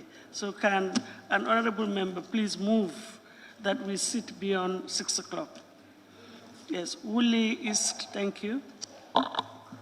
Thank you, Honorable. I rise to move that this House, Honorable House, move beyond, meets beyond 6 p.m. Thank you. Yes, Honorable Member for Upper Salon, second. Yes, thank you. I rise to second the motion for the House to sit beyond 6 o'clock. Thank you. Thank you. Thank you very much. It has been moved and seconded that this August Assembly sits beyond 6 o'clock. Those in favor, please say aye. Those not in favor, please say no. So the ayes have it. Now we can continue sitting. Honorable Member for Busumbala. Thank you very much, Honorable Speaker, for the opportunity. I'll be very short and very brief, wallahi, because speakers have spoken before me. They've said a lot. It's only if I want to speak long, I will just repeat what they have said. But there is never a wrong to commend, to repeat the thanking word of others who have thanked the genuine people who need to be thanked. That's the National Assembly members. During the process of the budget, I and some members were away, but as been said by others, we were following, keenly following. We've seen the patriotism in you, the nationalism in you, that you took your time vigorously to go through this budget and to scrutinize it to the best interest of the Gambian people. The whole world is proud of you, so kudos to the National Assembly members. But in that regard also, I want to thank the Honorable Minister, a continuous thank, and then by extent to the government of the day for accepting and acknowledging the importance of National Assembly in the execution of this budget and the execution of democracy in this country, that we are a key stakeholders in this country. Our roles are very, very important. Madam Speaker, a lot has been said, but I only want to put it to the Minister of Finance, that has somebody said, I think the Deputy Speaker, that he has a very key and serious role to play in this country, because he comes here to defend every aspect of the government, both ministries, because all what we are saying, some questions have been raised to him. You know, we could have the ministers directly to come and answer, but he will endeavor, as his responsibility, to answer on their behalf. Madam Speaker, I want him to have it at his back of his mind whenever ministers come to him for bilaterals, for requesting for money, requesting for allocations, increment and the like. Let him know that, environment and the like, let him know that Gambians are suffering. And I think the suffrage must stop, must end now. Not conclusively, but we should see the progress that come to this certain number of years, the suffering of the Gambians must stop. If you look at Gambia, you go around. Social amenities, our needs are still inadequate. I start with water. If you are going to say a country is going to be surviving for over or beyond 50 years, still there are aspects, some sectors in the country that are without clean drinking water is a problem in this country. With the size and the population of the country, if we manage efficiently, such problems, we wouldn't say shouldn't be existing, but they should be very minimal. Greater percentage of Gambian population are without water. Greater percent of Gambian population are without electricity. Greater percentage of the country are without good accessible roads. These are things that Gambian people are crying, and they want to see this government work towards that to end this problem that they are going through. Madam Speaker, when we talk about budget, there are three things I put into consideration.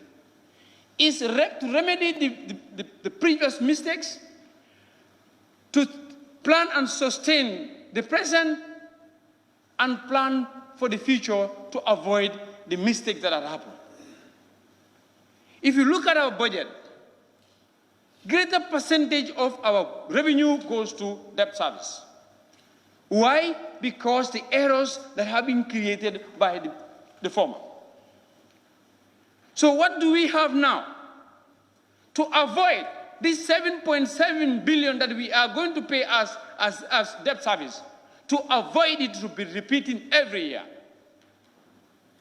What should we do? And what I expect from this government is to engage and involve into economic productive activities It has been said by somebody here. We cannot have a population to consume, but we should be able to create population to produce. Our activities should gear towards that. Our agriculture is a problem. The Deputy Speaker asked for the groundnut, last year groundnut that the government bought. It is not a losses to the people, because those that the farmers got their money, I believe, but it's a great losses to the Gambian government. Because if you are going to buy a lot of money on groundnut and buy it from the farmers, you cannot sell it, you cannot produce it, it is a losses to us. I think the agricultural sector should be revived to involve into value-added productions, to add values to our products, produce, to be able to be marketable outside. If you look at Gambia, economically, what do we export? It used to be groundnut. But now our groundnut is being invaded by aflatoxin. Our groundnut cannot have prices in the world market. What is agriculture doing that to add that value so that we can be able to produce best quality produce and have market price for them in the world market? These are areas I want this government to work on that. And I'm putting it to the minister. Let this be the question. If any minister comes to you and doesn't have any program that is going to be productive, please tell the minister that I think I can go work on other things than your ministry. Members should be very, very careful with that. We claim, yes, Minister of Agriculture, we claim Minister of Youth, but do we know that whether they have proper plans and programs for the interest of the Gambian people? This is the problem that we need to ask. That's why I said I'm going to thank the National Assembly and the new standing order. We've started this year, but I think it will be better next year. That every ministry has to come. It should never be in a rush. Because anytime we go to them for projects in our constituencies, they will say we don't have money from the Minister of Finance.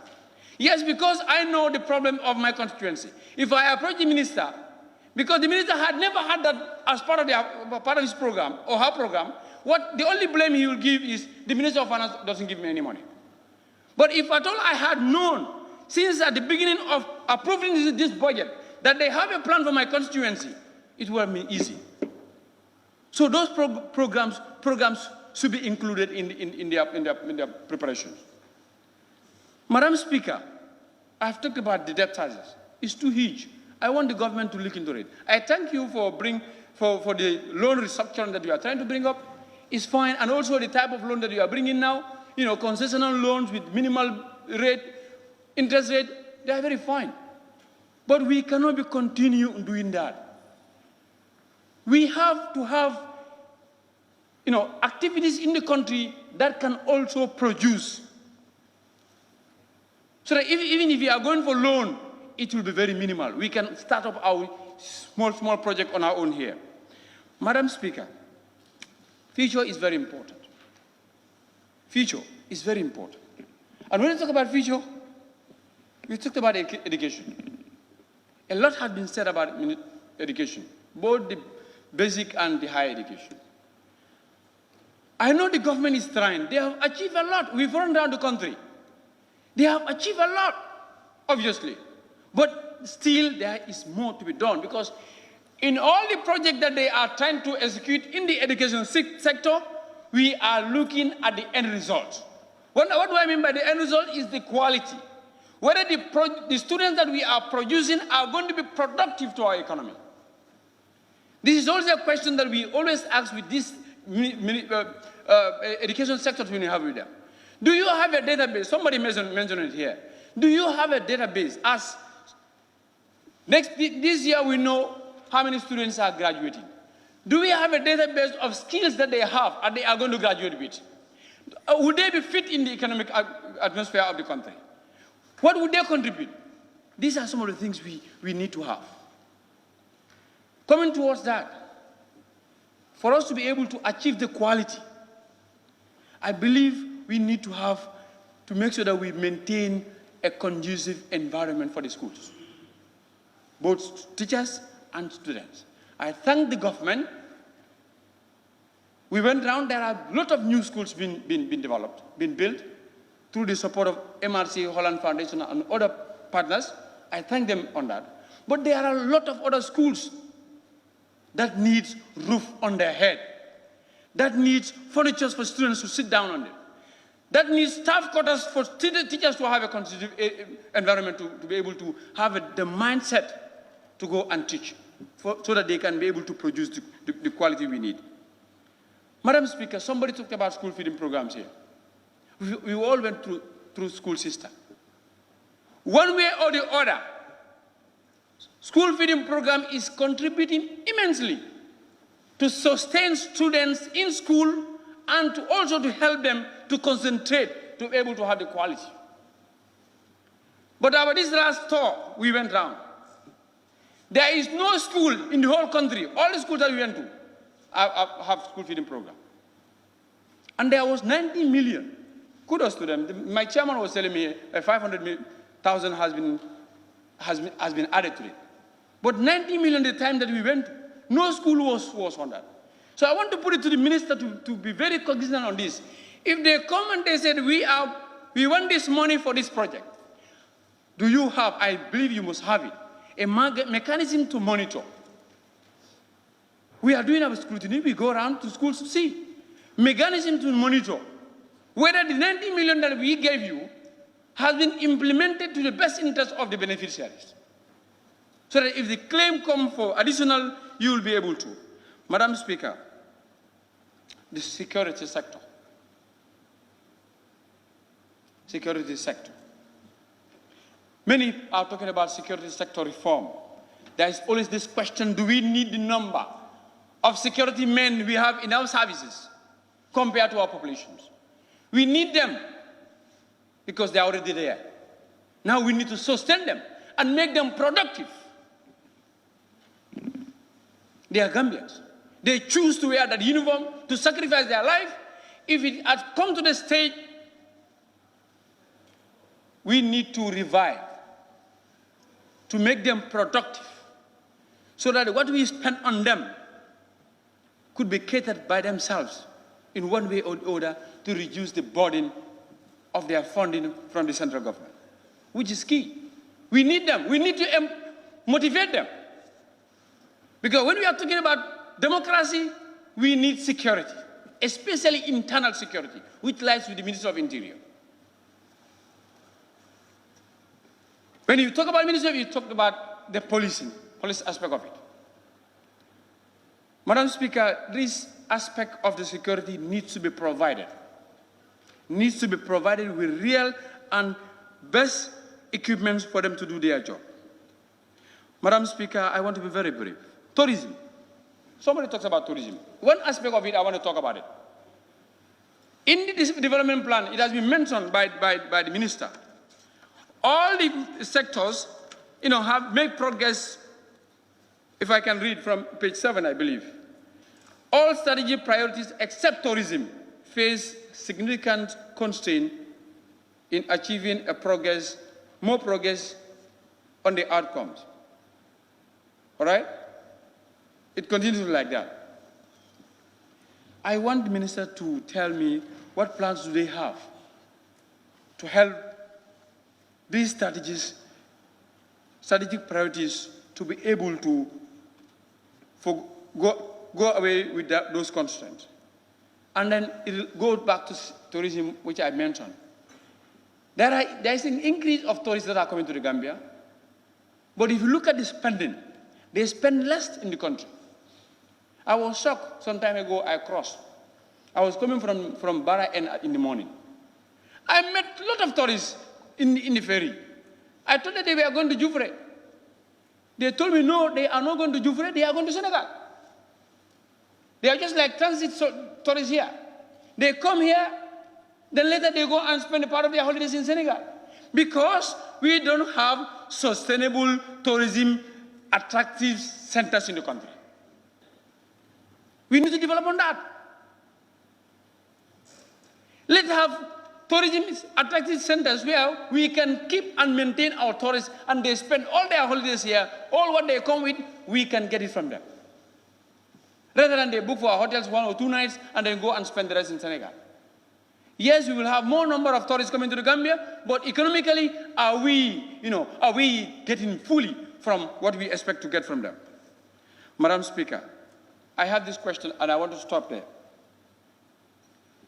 OIC, there was a time we approved a loan here. It was a problem. I stood up, I supported it. Until I was making joke of the URR, because URR has been developed, our bridges and roads there. Combo, West Coast is the hub, economic hub of the country. When the OIC came, I supported it because at the end, my area will be developed. And in turn, income will be generated. But since the day we approved that, we agreed to that loan, no work has been started. And it has been mentioned here. I want the minister to tell me and energize me that that loan that we have approved, the money is there, because I heard that the money is here, but what is still delaying? That the project doesn't start yet. We, the West Coast and the Combo people, will want to see that one. So, Madam Speaker, on that note, I think the speakers have said a lot. So I also want to thank them and thank the government of the day for what I said. Thank you very much. Thank you. Excuse me. Honorable Member Fanyani. Thank you very much, Madam Speaker, for giving me the floor. I also want to add my voice to my colleagues who have been here for quite a day long during the budget session. So I thank them too. So, Madam Speaker, just to buttress for the $100 million for agriculture. Basically, why I'm saying this $100 million should be retained, simply because agriculture presently, as I am speaking to you, my area, we are lack of threshing machines. I have just harvested yesterday, and I had a call just this morning that there is no machine to thresh the rice they have already harvested. So this is a simple significant to tell you that, Honorable Minister, that we really need some mechanization to be implemented in agriculture, such as tractor, threshing machines, and even harvesters. The simple reason why we need this thing is because post-harvest loss is a problem to farmers. If we don't have such things like threshing machines or combined harvesters, it's always be a post-harvest loss. Like for my rice, which was being harvested yesterday, if you want to use it, use a barrel just to stress it with a hand, everything will be scattered. So at the end of the day, what you expect from there, it will be reduced from your yield. A typical example, like there is a prominent gentle somebody whose name is Musa Dabo. His factory is called Maro Farm. This gentleman is really doing well. As we are speaking today, he's making a MOU with the farmers of Jahali Pachar area so that he can give them service, he can be a service provider to them from transplanting up to harvest and even marketing. So you can see how significant, if at all, the government has invested more on mechanization, how easy it will happen. It will make it evident to us. Member for Balibu Central, I can commend the minister for emphasizing much concentration on the area of rice cultivation in CRR, simply because I can boast and I can ask anybody here, there is two names which you cannot have that name in anywhere other than CRR. That is Manifa and Balanka. Wherever you have this name, you know that it's a rice growing area where these people's name will be named after, because they grow rice, either they deliver at the rice field or at the bank of the rice plots. So you see that this is why they are named Balankang or Manifa. So for that reason, Honorable Minister, Honorable Speaker, I really want the minister to look into CRR because it's also the ecology.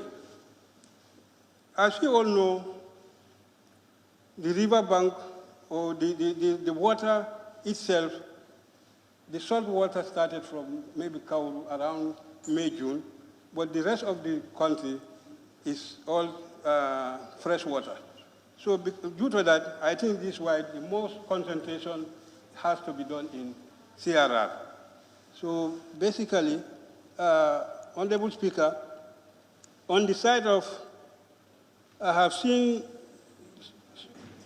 on the Ministry of Agriculture, like accounts clerk in various regions. There are accounts clerk in all the regions, agricultural regional centers. But I don't think there are still any accounts clerk in those regions. And I don't think they need it because there is no fund which they are looking after. Even if they want to purchase a padlock, they have to request to back out at the headquarters for them to have, for headquarters to buy it for them. So I think it doesn't need for us to have an account. Oh, if we have it, then let's try to finance them so that they can have fund at the central decentralization point so that they can able to purchase some small items such like keys or other essential things which they're supposed to purchase, other than going all the way to Bakau or to make a request to Bakau to purchase those padlocks or other items.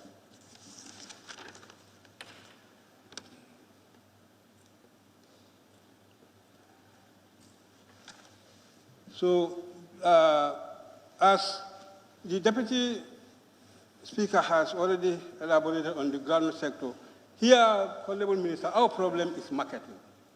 Whatever we are doing, we have to consider market first. You see how best you can able to get market. Look at our watermelons. They are all scattered everywhere. Yesterday, I was even buying at the Lumo in Wasu a bowl of watermelon at $35 to $20. How would that farmer able to purchase a bag of rice out of that? I've even brought a full load of my pickup to Brikama just to give it out. Because at least I want to satisfy the farmers who have already came to me that one day we are selling watermelon, $25 to $35. So at the end of the day, by the end of the Lumo, you'll even get it at $15. So when will that farmer have something to take at home? It's really, so I think what we should need is we try to find factories, processing machines, so that they can able to address such situation. As I am speaking to you today, groundnut is at the depot at Kuntao. I was there yesterday by 12 o'clock. So groundnut is very expensive. You can buy, but to sell is always difficult. That means you need a lot of money to purchase. By the time you will sell it, at the end of the day, as the Honorable Speaker of Busumbala have said, you will buy, you couldn't get place to sell. So where would you have another money to purchase? So at the end of the day, it's always losses to the government. Because as at now, if you imagine last year groundnut is at the depot, would that groundnut be viable for consumption? Or would that be viable for seed? It will not, because it didn't have a proper seed dressing. So, Honorable Minister, I think these things, it should be a concern so that at the end of the problems can be solved, because marketing is our major problem in this country. Farmers will do their production. They say watermelon has money. They will cultivate this year. By next year, everybody will cultivate. So if you cultivate at the end of the day, it will not have market. So what would happen? At the end of the day, you will not have any money from that produce.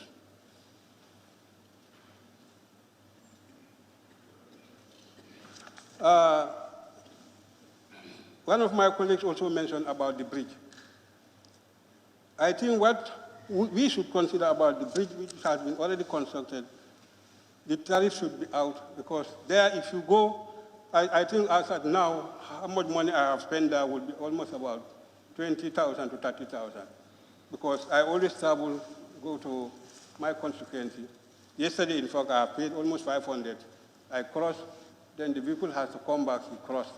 So my suggestion is at least if the ticket can be the whole day, like if you pay for a day, that the ticket will be valuable for a day, then maybe the following day it will be invalid. I think that also would be a good suggestion for the minister to consider. At the Janjambure ferry terminal, though crossing is at least improved, but my observation on that also, a big ferry is at Janjambure.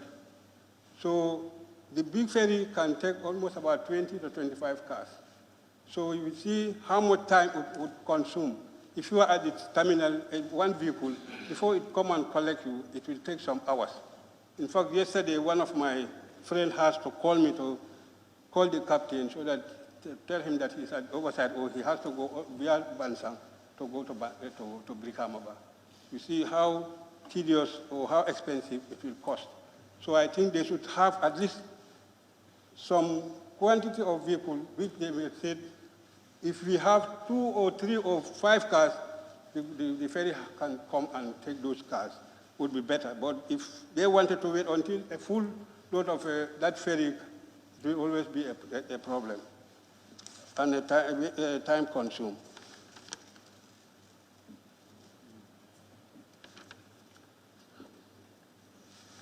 So this Jahari Pachal issue, I think more concentration should be done on the Jahari Pachal area, especially in Sukuta. As I said, marketing is always content. Like my area in Sukuta, they have cultivated almost some tons of rice, and they are still at the store. They promised them that they will buy the seed from them. Still, it is not been bought, and it is in the store. So that also is also discouraging farmers, because you cannot tell a farmer that grow a good seed, we'll buy it from you. At the end of the day, they will not buy the seed from them. So let's also consider about marketing. Marketing is the most essential. If you have market, then all problems will be solved.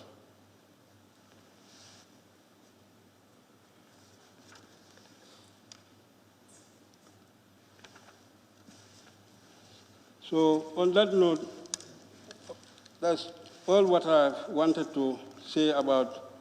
On the side of water, just to give the bullet point, water is very important, and water is a problem in my area. Some of my area, see now they are drinking open wells, and these wells are nothing less than 50 to 60 meters depth. So I think the minister also should consider that part of my area. Communication also, still now, GSMs are many, but there is still a problem to get network.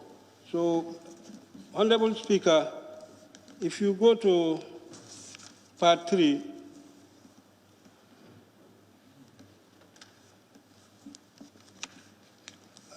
what I have seen here is the difference between page 2, part 3, page 2.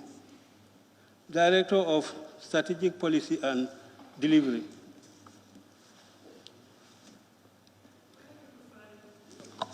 Part 3 of the budget, the revised one. On salaries, on the Director of Strategic Policy and Delivery. The total amount of the whole from the salaries, he's saying 1,059,829. But for 2020, he said 1,728,000. I think it should be more than that, if you check your calculation. So my calculation is almost about 1,280,000-something. So already, I think my other honorable member has already spoken about the difference on the allowances, on the presidential allowances, where there is a change in numbers. I think also the allowances should also be less than what is been mentioned in the figures, 26,723. After two staffs have been deducted from there, because it is four special advisors. If you can go through that, because the figures didn't change and the numbers has changed, but still the figure still remains.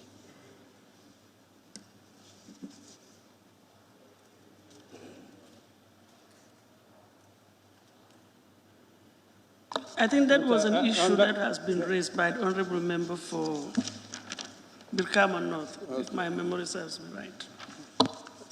So on that note, Madam Speaker, I beg to take my seat. Thank you very much. Honorable member for Jara West. Thank you, Madam Speaker. And if I could remember, I think I am the last. Then I will be correct to say, he who laughs last, laughs the best.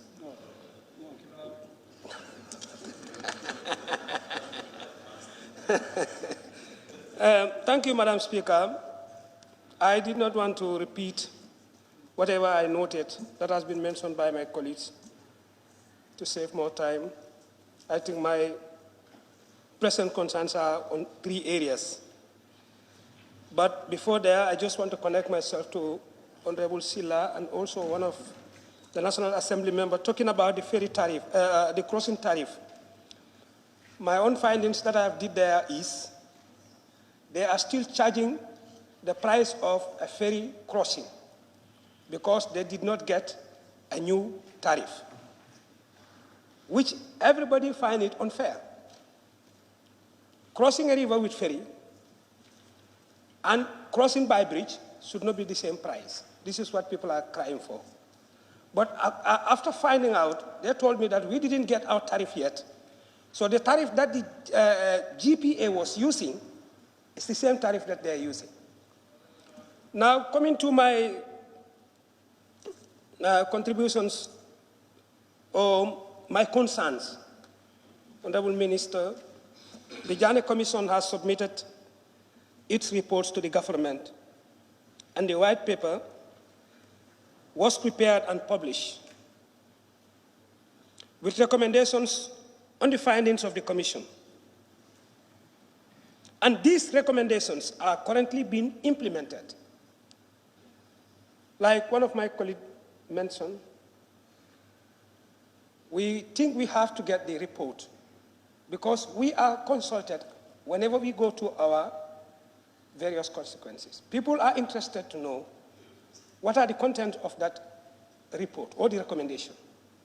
But here my issue is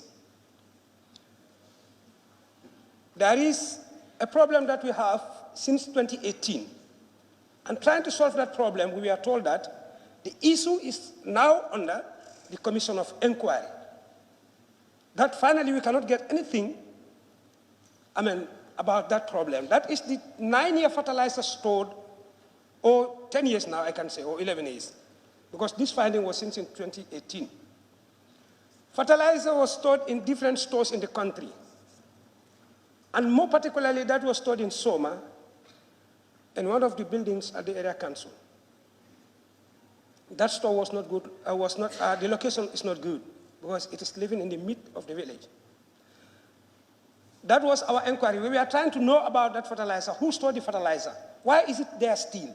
And we were told that the fertilizer is presently under the Commission of Inquiry. If we cannot get the report in totality, I'll be very much interested to know what that report say about this fertilizer. Because fertilizer being stored for 10 years is not anymore a fertilizer, it's a poison. It should not be within the midst of the people. Secondly, Madam Speaker, my other concern is under the Ministry of Regional Governance and Religious Affairs. The department, that is page 35, 115, the last paragraph. The department will prepare a physical development plan for a new identified growth centers in the Gambia, namely in Bara, Esau, Soma, Brikama, Kuntaur, and Bansang. This is my concern. Normally, physical planning normally concentrated on the constructions of buildings and compounds. But these settlements are now becoming highly populated. People are settling in these communities every day, and proper demarcations are not done. In some of these communities, like Soma, where I am close to, there are certain streets, 2 vehicles cannot move across one another within the village. So I think this, Honorable Minister, is a very good initiative if it is implemented. But to me, this is neglected for a long time. And look at these settlements that are mentioned here. And you see how they are increasing in size on a daily basis.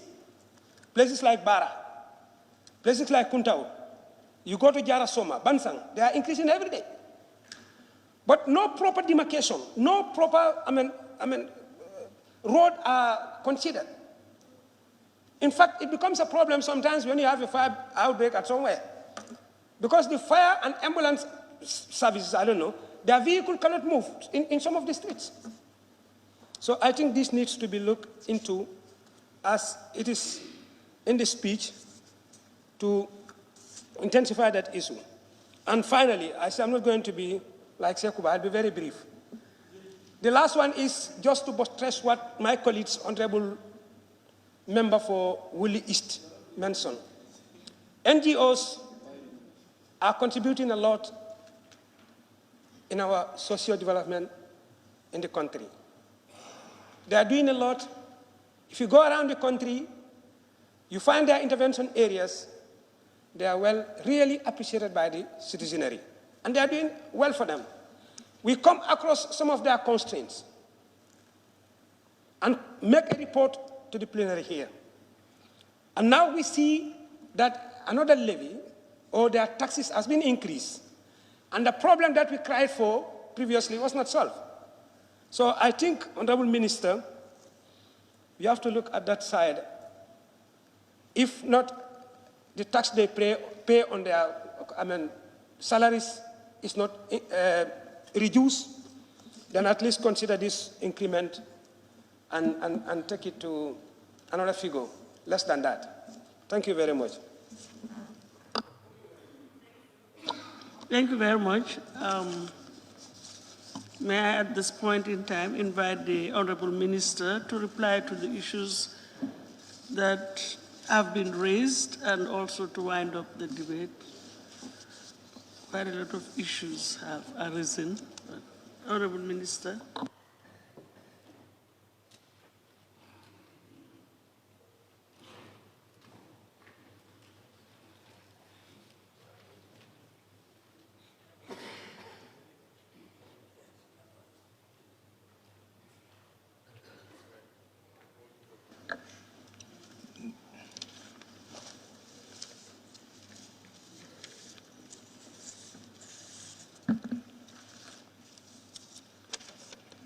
Thank you very much, Honorable Speaker. Several issues have been raised. I think the departure point is I again salute the National Assembly, especially the FPAC. I think we have been cooperating.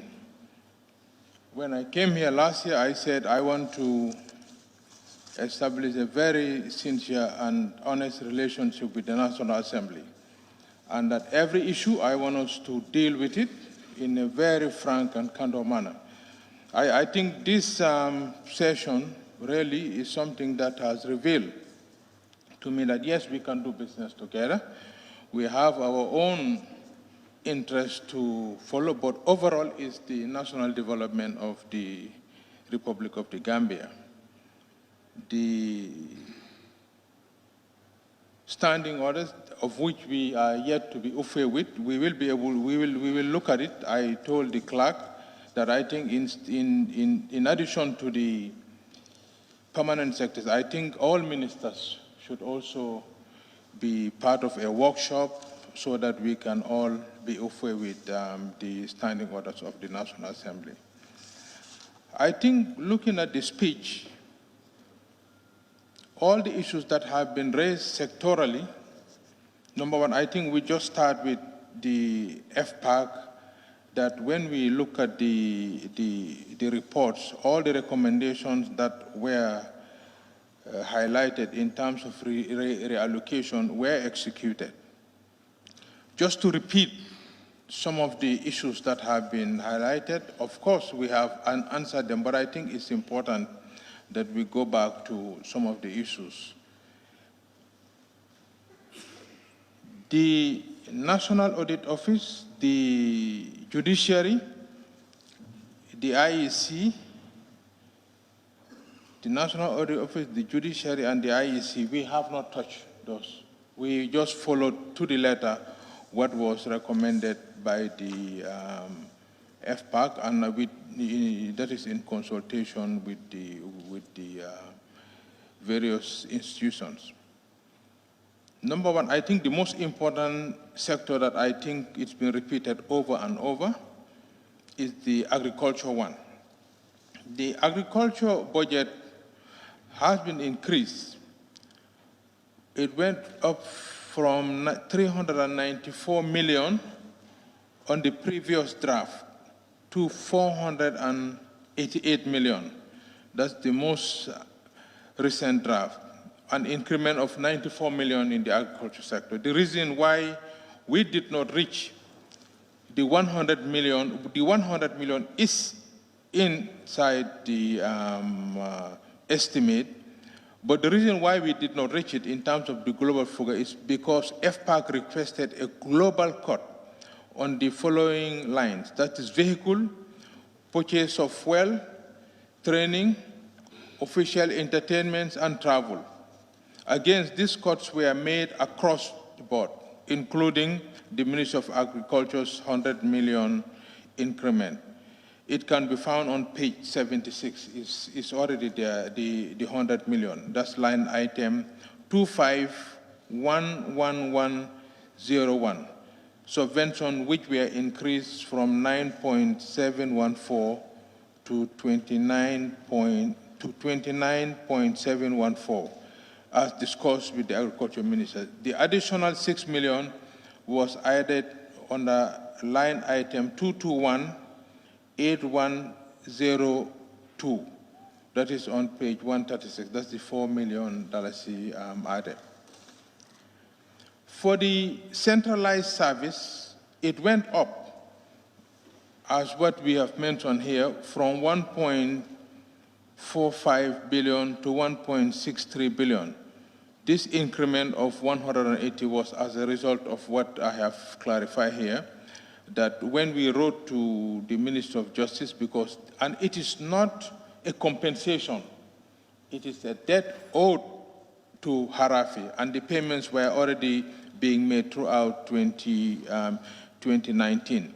So, but when the white paper was out, Harafi was mentioned, and we ceased all the payments until we wrote to the ministry on September 18. The reply didn't come up to December 2nd. So by the time the reply was here, we've already printed the revised estimate. That is why. So we thought that it's very, very important for us to come out and explain to the August Assembly that this is the situation. The growth figures that we were talking about, from 6%, then it was revised 6.2, it was revised to 4%. I think what this is revealing is that the system we have, our technicians are working very hard, and I think our data gathering system and analytical work has improved a lot. When we had this exogenous shocks, that is both Thomas Cook and the agriculture, the figures were revised. And at the time I was presenting, laying the estimates, the figures that we have then, based on our forecast and the facts we have then, combine our own analysis, the figures directed us really to conclude that it was 4%, giving a very gloomy picture. But I think government's reaction positively, together with all stakeholders, number one, government called on all stakeholders, that's the tourism sector, Thomas Cook, TAP Portugal, TWI, UK, and Air Brussels, Gambia Experience, all of them responded positively by trying to fill in the gap that Thomas Cook left. And then even the agriculture, when the figures were also done, it was revisited, data gathered. So the recent figure that we have is based on the data that was collected. That is why it was very, very, very important for us to be able to reveal the figures. Again, it reveals that we responded on time, and our own technicians were able to do the work in a very, very, very short time. The other question on the food and food services for the Ministry of Education was increased, actually. It's there from 90 million to 90.5 as per the recommendation. That's the Education Committee. They have already taken a look at it, and the recommendation is that to increase it by 500,000, and we did. As for the regional government will cover, because it is our understanding that these funds cover some areas of Region 2, because the amount of school that we were covering, and then we increased, but yet we have highlighted in the budget statement that we still we're still constrained by resources. That's why we cannot cover everything. The World Food Program we are covering, and we have now taken over everything, and what we have at the moment is that we confess that we cannot cover entire country, but the most important, I mean, the whole country, every region is important, but our resource envelope can only accommodate the schools that we are currently covering, and we hope that with more resources, we should be able to do more work. Revenue collection and all the other issues that we talk about, ICT and all the leakages that we have. The attempt by government really to be able to consolidate most of the things that we have been able to do, revenue collection, we are going digital. And the digital includes both public and private in the sense that the number one digitalization that we are doing, the Gambia revenue, most National Assembly members did raise the issue of the increment in terms of their collection. It is a reality. I think, on average, the Gambia Revenue Authority has been able to increase their revenue collection. I think they have overshot their target by almost end of June by almost 230 million. Now what we have, on average, they have been collecting close to almost 900 million a month, close to $1 billion. So I think their commendation is that the move that they have made in digitalizing, and we will continue to do that. We cannot go forward if we don't digitalize. The evidence is that with digitalization, revenue collection will definitely go up. They have done a lot of work on that. They have been able to move from Asikuda to Asikuda Plus to the other more upgraded, better Asikuda World. Because if they don't adapt to a very fast-changing environment, they will lag behind. So in the final analysis, what will happen is all the customs posts, as I mentioned in the budget speech, will be equipped with a system that at the level of the GRA DG can, with a touch of a button, the GRA Director General will be able to see what is happening in terms of the revenue collection. On the issue of the land compensation, Honorable Speaker, I'm moving from one to the other because of the several interventions. On the issue of the land compensation, yes, $30 million is factored in on the development budget by the ministry, and the details are on page 145. They did the valuation, and it is based on the current valuation. That is why we've been able to allocate the 30 million. The deficit on this present draft, you can see, is negative 335. This again includes, we were able to add in the Harafi, 180 million, just to make sure that everything is factored in. But it depends on the outcome of the decisions of the National Assembly. But what happened is, in addition to the deficit that was the figure that we have now, through our own recalculation, and we find out that the figures, there was some missing in terms of a gap.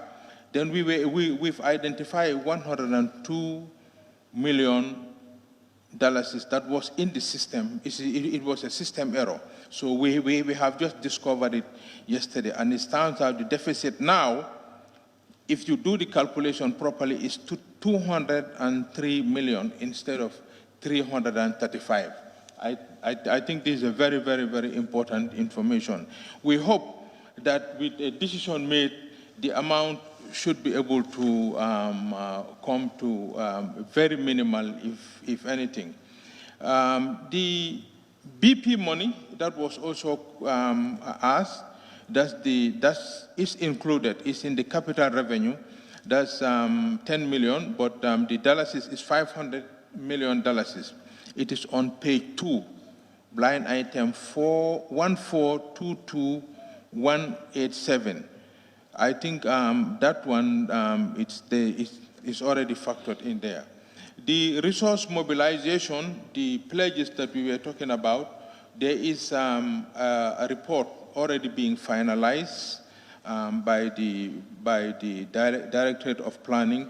And what we intend to do, we were still on the staff monitored program. By the way, the staff monitored program has nothing to do with civil service reform. It's an IMF program that we agreed, and based on certain conditionalities and benchmarks, that when we're able to meet it, we'll be able to graduate from that and go to the enhanced credit facility. What it does is that you are being graded at a higher level where more resources will be flow. And that is all connected to the pledges that we are talking about. The pledges, almost half are said to be loans. And we reiterated here time and again that we are front-loading the grants. So what will happen is the pledges are not just pledges like that. You just don't go and take your bag and ask for it, and then it will be given to you. There are conditionalities attached to the pledges. So whenever you come in, they attach this coin. But one of the most important things is to have a program with the IMF. So it's not that when we deal with the IMF, we kowtow to their demands. No, they are linked globally. And most of the member states at the IMF World Bank always go to the IMF to look at how you've been able to, your performance. This Senegambia bridge, yes, the tariffs are still the same. What we have found out is that it is the same tariff from the ferries.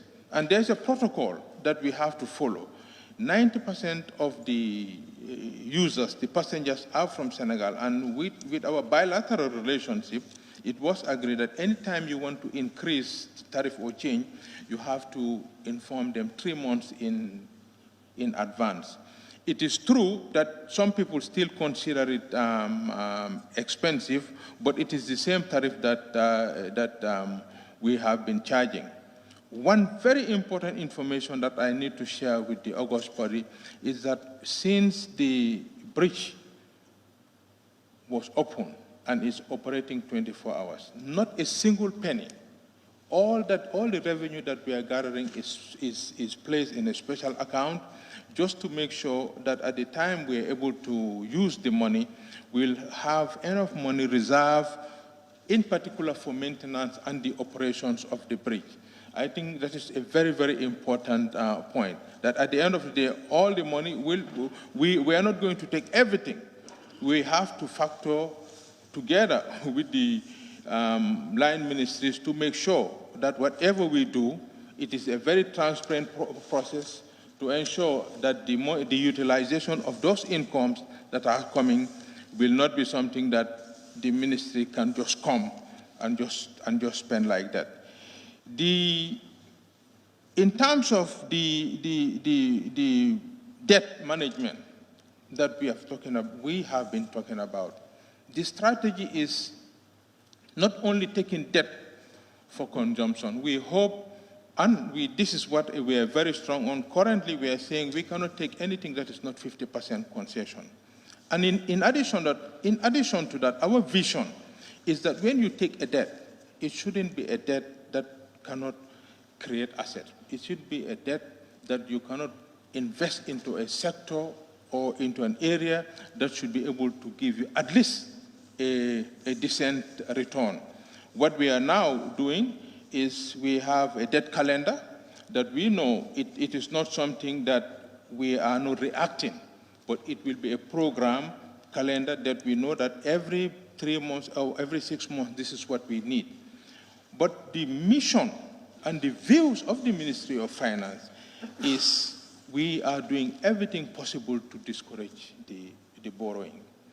When we said that right now the credit to the private sector has increased by 25%, that is something very significant in our own way, because in the past, that 25% was not there. In everything, we were crowding out the private sector because we were doing more of the borrowing. Now, if you go to the banks, they are over-liquid. We are not borrowing. We are cutting our coat according to our size. That's the bottom line. So whatever we do, we are making sure that we are not behaving in a way that will not improve our fiscal situation. So these are the main things that I thought that we have to be very clear. I mean, all of the negotiations that we have had with the different committees, my officers were sitting there, and that we believe that this action that has been taken by the National Assembly is commendable, and we should be able to continue to cooperate. Again, we did talk about the Africa Free Continental Trade Agreement, of which the Gambia was the 22nd country to ratify to make it effective. There are different schools of thoughts, but we believe that we should be able to capitalize on it. Again, not to be importing, but to be able to come up with something in the productive base, or it doesn't even have to be good, but our own. We can even develop an incubation center. We are talking about having a zone, a free trade zone, that it can be an incubation center and also a production center. I think I agree with Honorable Jatta that we have to move forward, not only be a consumer, but we can be innovative and making sure that we'll be exporting. What is key, we are talking about our groundnuts, GGC. When we go and subsidize almost $160 million to the farmers, and those groundnuts, when they reach at the depot, the capacity for GGC to produce, to process it, they are aging machines. This is the reality of the day. That some National Assembly members were asking me, I think if you go with the Agriculture Select Committee, they should be able to take you where the groundnuts are. So it can either be exported or be able to convert it into groundnut oil, which you can sell. But this is the reality of the day, but we will still continue to be innovative, because this is where, when we talk about, we try to encourage the private sector. because most of the things that we have been doing as a public sector didn't go as what we expected.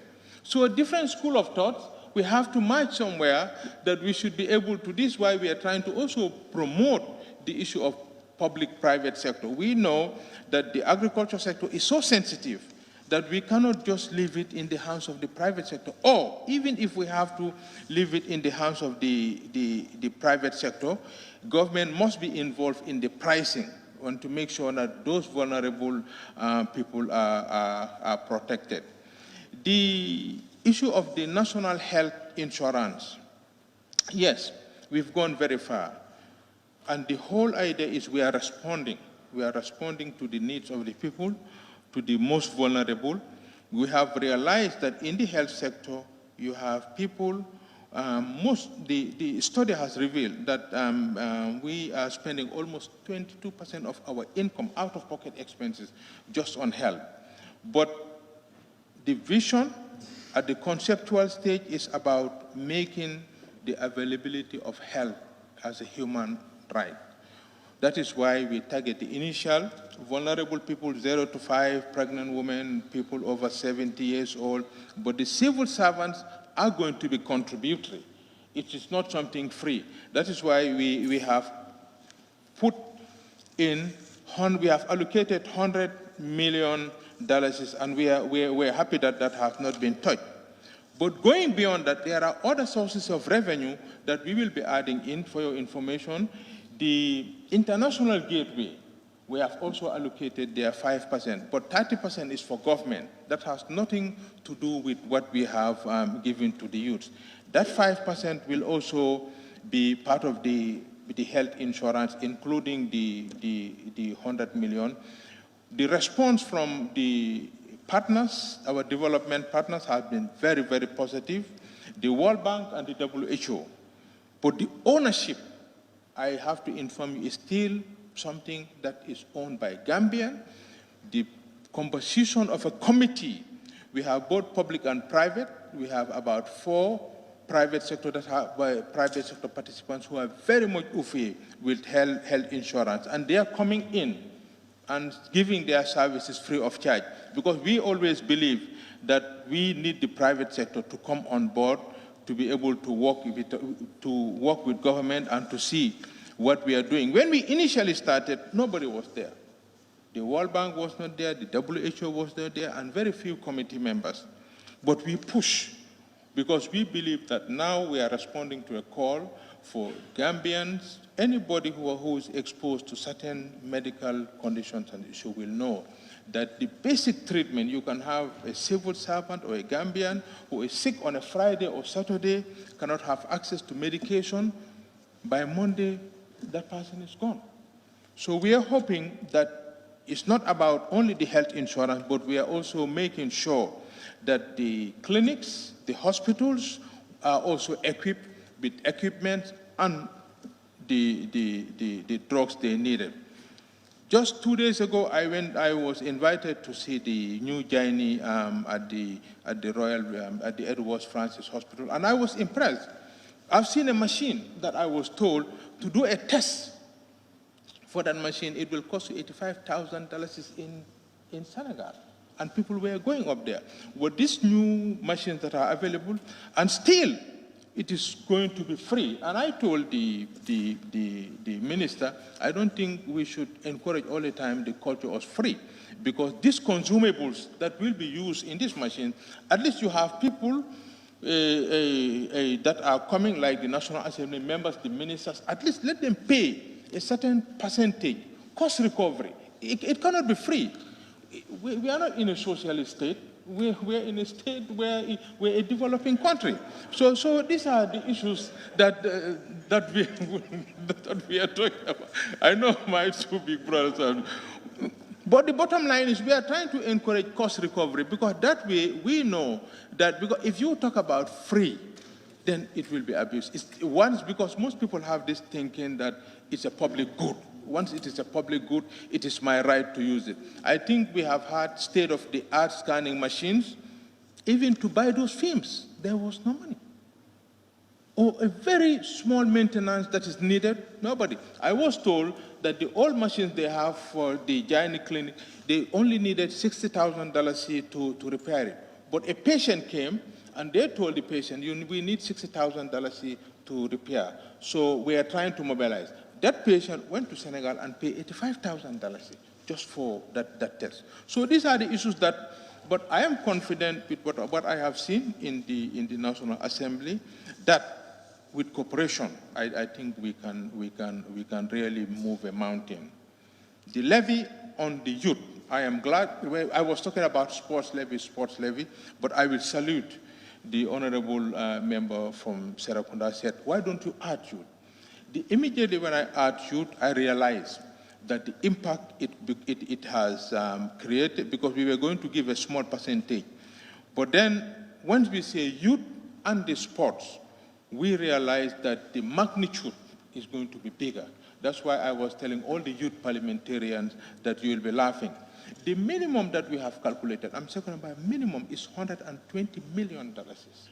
But it is not something that we are not just going to give to the Ministry of Youth to say you can spend. No. Before that money is out, it will be created, but there must be a program. They must submit something very strong to be able to convince us to raise. And it is not the Ministry of Finance that will be releasing those funds. We'll also be including the FPAC to make sure there is consultation, there is communication. Again, SOE reforms. We are taking the bull by the horn. We want a Gambia. The Gambia that we want is to see those SOEs going back to the golden old days. I was there when Gamtel, Gambia Post Authority, most of them were paying not only dividend, they were paying corporate taxes. I was in the policy, I was the head of macroeconomic and financial analysis in the Ministry of Finance, and I was personally following them every end of year. And the interesting thing was that the managing directors then were paying all of these monies with pleasure. You can see, we will link them to performance contract. And for your information, we have kickstarted the performance contract, and yesterday I have signed with NAWEC, of all people. Believe me, there is improvement in NAWEC. I will publicly say that. And the fact that they have the audacity to come and sign the performance contract, we have all the indicators there. We hope with the reforms, we should be able to move them to a better, more efficient, and more effective institutions. The audit, we have been able to do part of it. The 7 remaining, we have almost concluded for the other audit, and I hope that by the first quarter, we should be able to kickstart, review. We have seen all the weaknesses, and then we are confronted, and we know that all the institutions there have been serious problems.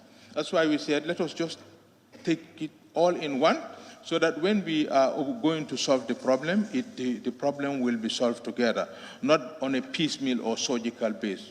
We believe that once we are able to confront it, that alone is a game changer, just like the levy that we will be giving to the youth and sports. We believe that is a major game changer. If properly utilized and properly managed, it will have an octopus effect on the youth development.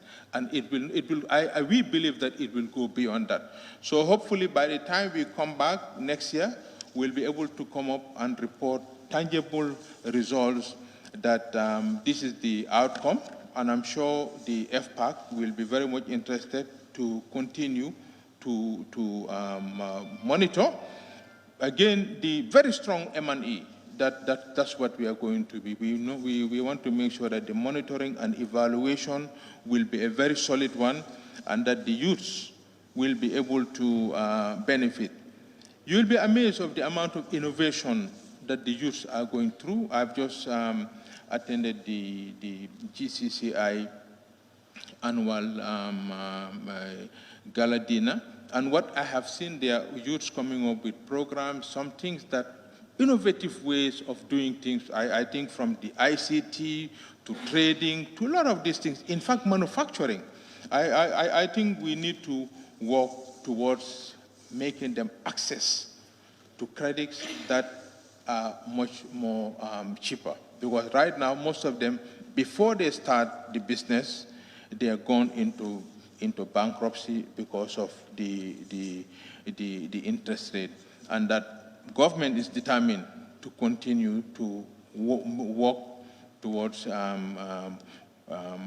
making sure that the interest rate will go down.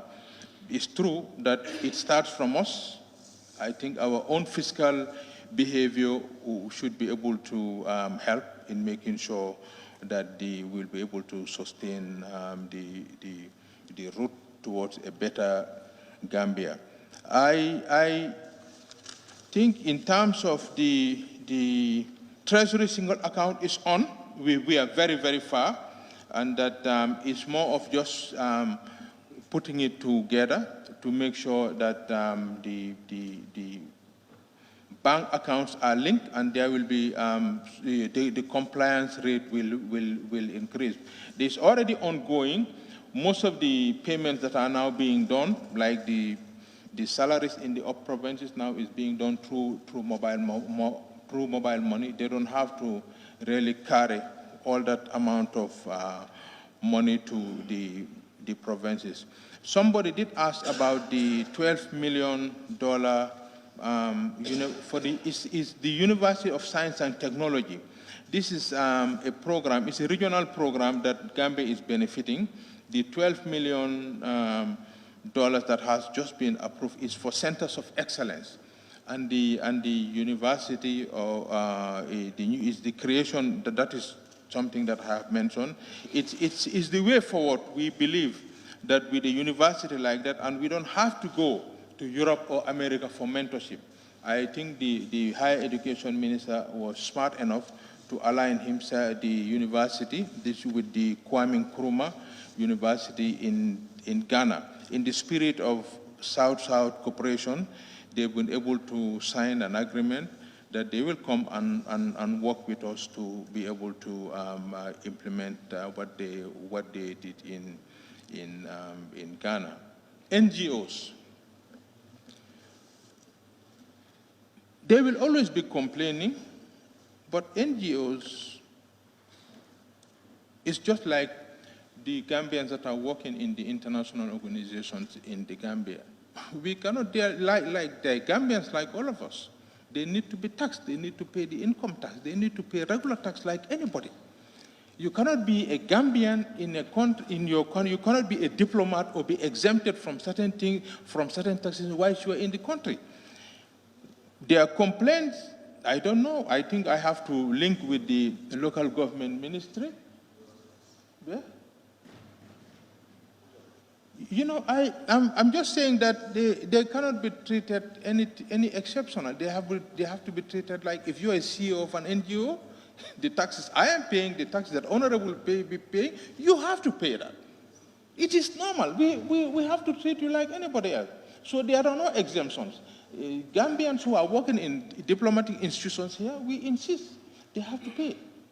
So you're a Gambian, you have to pay. You are part of the development. So somebody also asked about the entertainment tax. These are taxes that are charged to restaurants and hoteliers.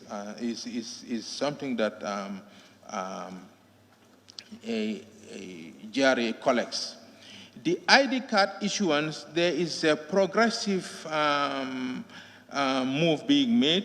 Eventually, it will cover the entire country, but this agreement that was signed was that it is government's responsibility to provide the facility, because it is a PPP arrangement. So it is the government's responsibility to provide the accommodation, the offices and other accommodation facilities. So they have now moved to Birkama. I think very soon they will go to Soma, somewhere, Janjambure, Basse, and all. So eventually it will cover the entire country. But I think they always do a periodic review where they will see whether the amount of people that have been moving from URR to come to Banjul just for that. That is something that we are saying, no, it's not acceptable. Decentralization, yes, it is true. We have been talking about decentralization for many, many, many years. And every time the documents are there. It's true we have a very big councils. That is why I made mention of the fact that they're asking for their 25% contribution, whilst we have already paid each and all of them combined. I said here we've paid almost 259 million. That's just to get NAWIC off their back.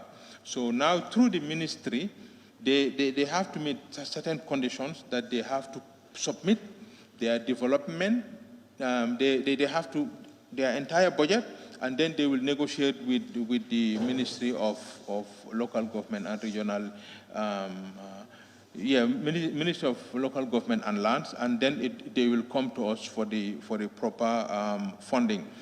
What we are also saying with the councils, they also need their own reforms in terms of coming up with an acceptable financial reporting mechanism in order to make sure all the leakages, we are not saying any waste, but we hope that they will be able to have a uniform financial reporting system that is visible, transparent, that will be able to make a fair evaluation of their collection system and how they are spending it.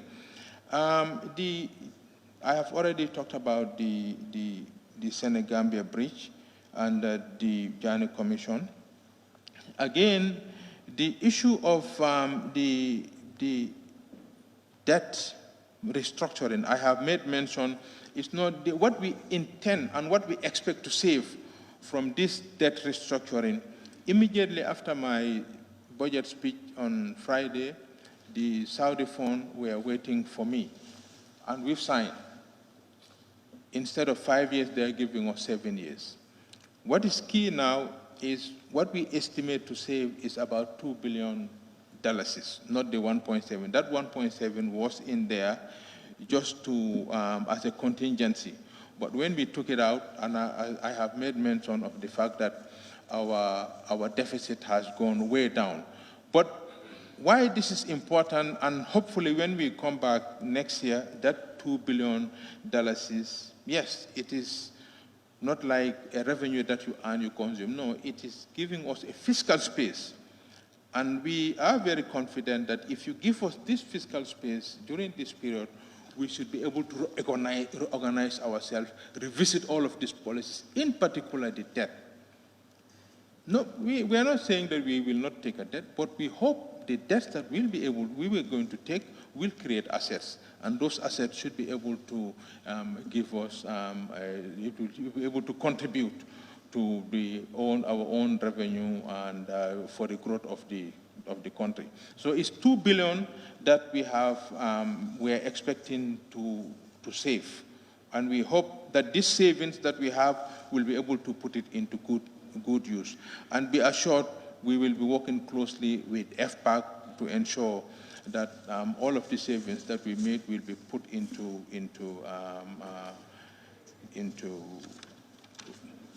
productive use. So overall, we've talked about the issues have been raised on processing of our fruits, and that it is something that there is incentives that the GAIPA, they're there, the incentive that is always there.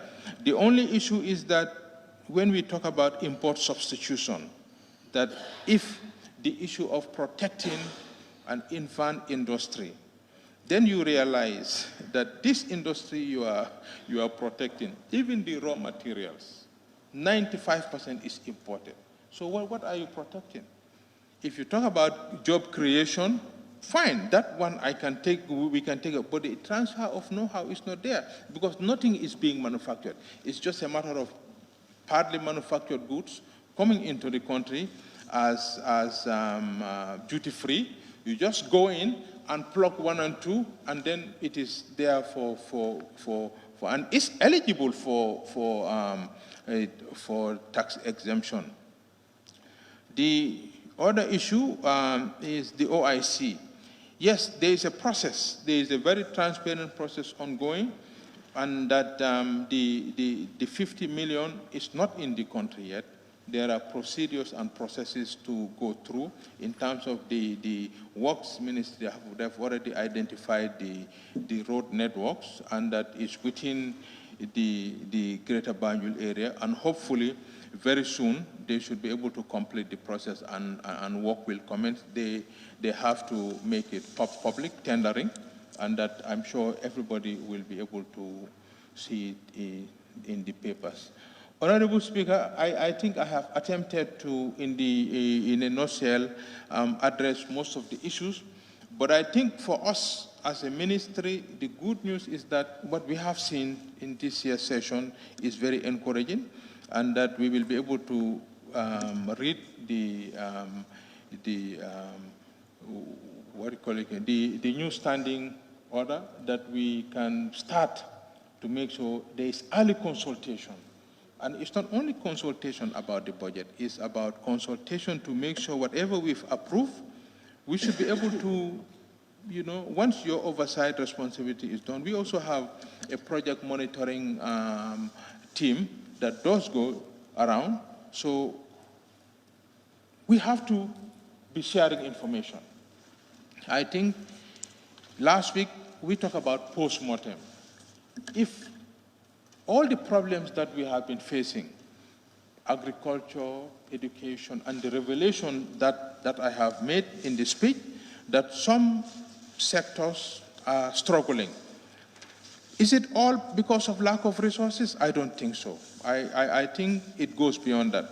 But I think with a post-mortem, we should be able to have a very detailed SWOT analysis, look at the strength, look at the weaknesses, adversities, and strength. And I think together, we can really address most of these issues that seems to be a problem. Most of them I don't think is a problem. Most of them is more of leadership.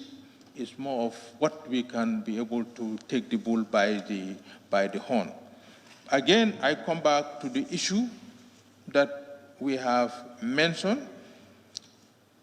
The ICT was also mentioned about the $25 million loan, and that we will investigate that. They said the bidder that supplied the expired software, because I'm confused. Because my understanding was that for anything that the Chinese give you as a loan, it is their companies that will come in. And that I know that it is Huawei that is in the country. And if there is anything that we need to know, please make it available. We haven't heard of any expired goods that was supplied. In terms of the management, it is true that the management of the infrastructure, the backbone, is currently being done by Gamtel, and that we are trying to see how a PPP arrangement, this PPP meaning Gambian companies, to be able to participate in the management of the infrastructure. We are aware that with Gamcel, they cannot be a participant or a competitor and still be the regulator. These are all part of the major reforms that we'll be doing with the SOEs. The Gamcel issue has always been something that we have been thinking about, how we will be able to test the market, number one. And again, we've been saying the Gambians in the diasporas, we are encouraging them to be able to invest in Gamcel. That's our wish, instead of giving it to outsiders. So we encourage them and give them all the information that they need after we did the feasibility study.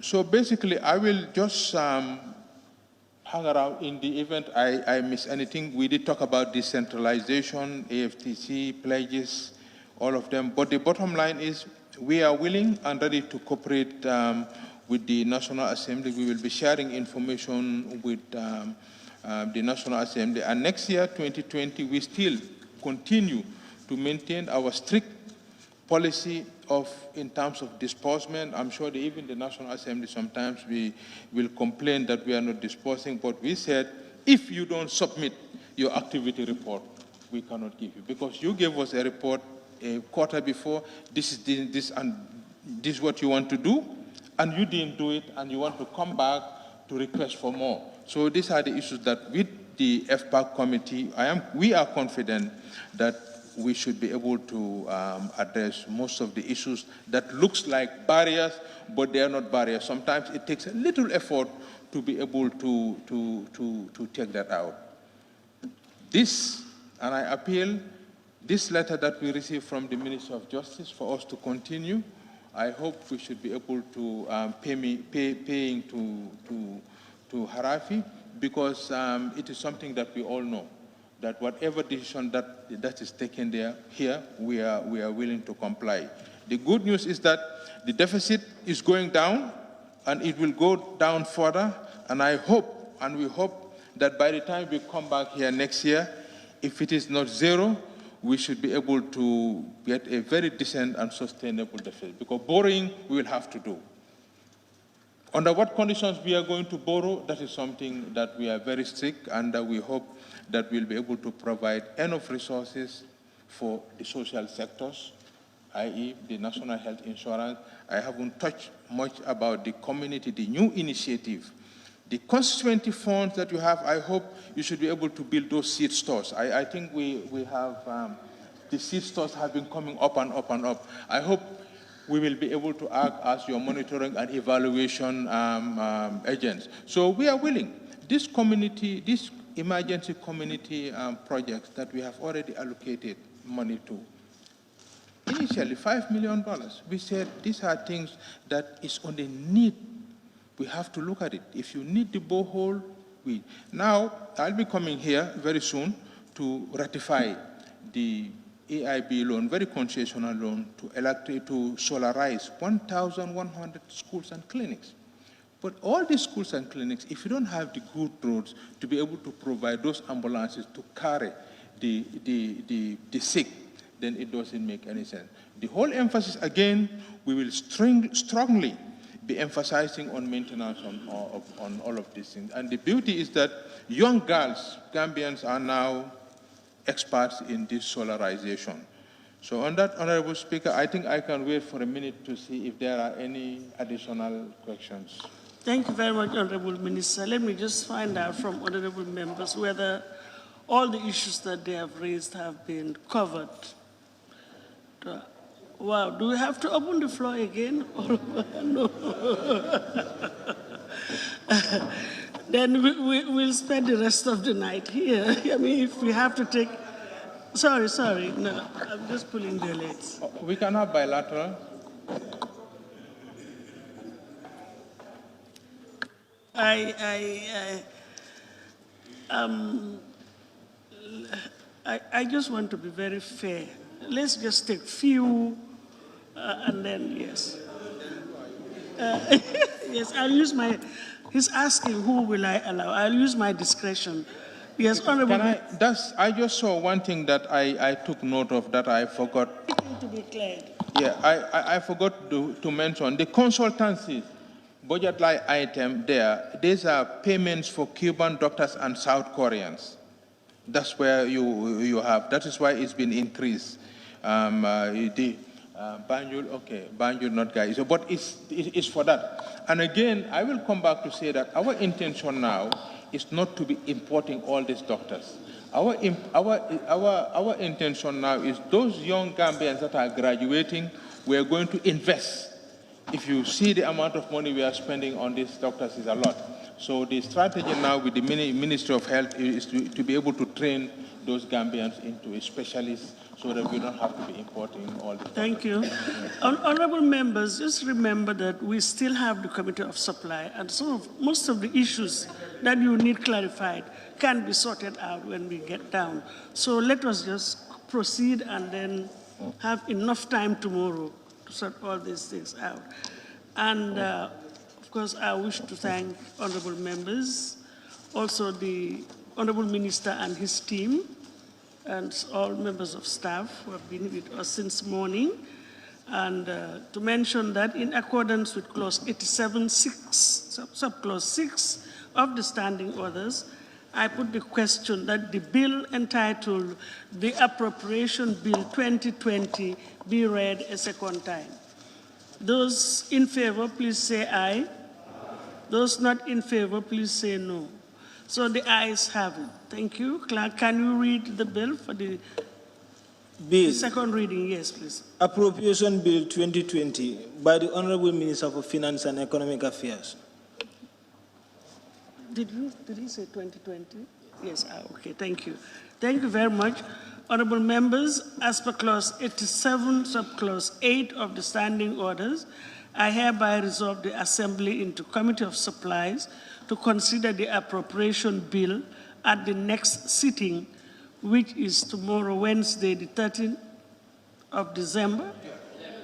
The 12th, yes. The 12th of December, 2019.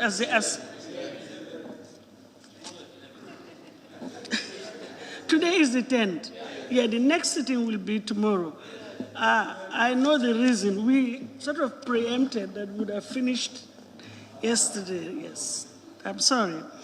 To tomorrow, Wednesday, the 11th of December, 2019, that is the Committee of the Whole Assembly, to consider the bill head by head. And on that note, I put the question, be it resolved that this August Assembly do stand adjourned till Wednesday, the 11th of December, 2019 at 10 a.m. Those in favor, please say aye. Those not in favor, please say no. So the ayes have it. The Assembly now stands adjourned till Wednesday, the 11th of December, 2019 at 10 a.m. prompt. And I thank you all. Thank you.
Domoro kadiate boy janno sikes restaurant sa nakko be ninna dimbal nimba domoro kala janno domoro seneyata adiyata topotoro fanan kendema bije luntan during tamala abeka domoro ki janni adi manda wala de takawe bijele anim fanan ka fadi jang ikono e fa e ka fa minne ko pastry anim bakery iko fanan be kalele badde lomba conference lomba workshop lomba ye fo fendin lon dunia kono domoro betama nyillom international o toda number 1 amanke ba domola jandama e sa domo jang is atariya wo mu kubandi sa nakko sa futandi oto sa nakko be mu CK's restaurant ndaba nan janna mu yat ni manje dorom bijam aban CK's restaurant, known for best quality food and customer satisfaction.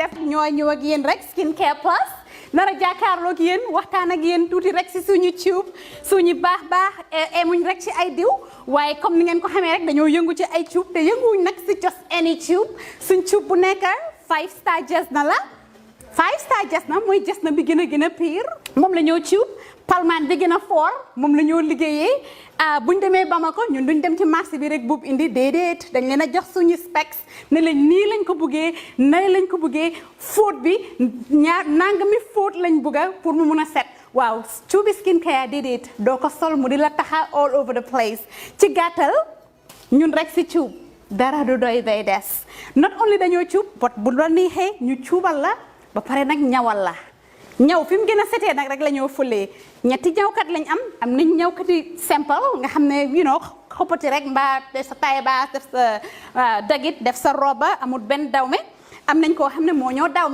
dawme jigéen den am nañ tamit special ñawkat boo xam ne ñawi góor rek la ñoo defal nga bugg a sa his and hers muy korité muy tobaski mbaa muy ngénte muy takka mbaa nga bugg a rek def sa yëkka bu baax a baax daagul ba ñëw skincare plus ñu dimbali la tànnal la cuub fam gën a baaxee ndax sa yëkka gën a foor lii nga ne lan xoolal bi takka la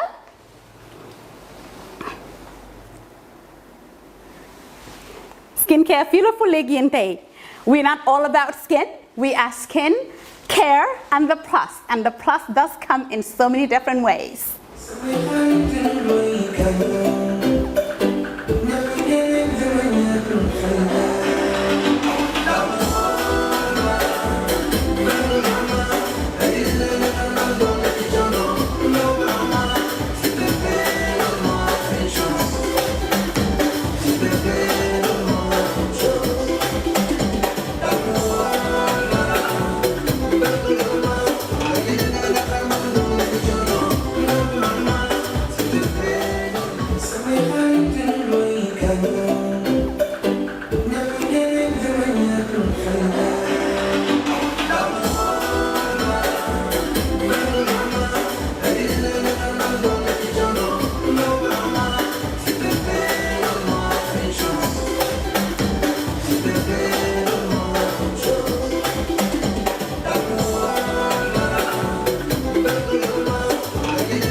Cubantu wuñ de dañ cub bam saf-saf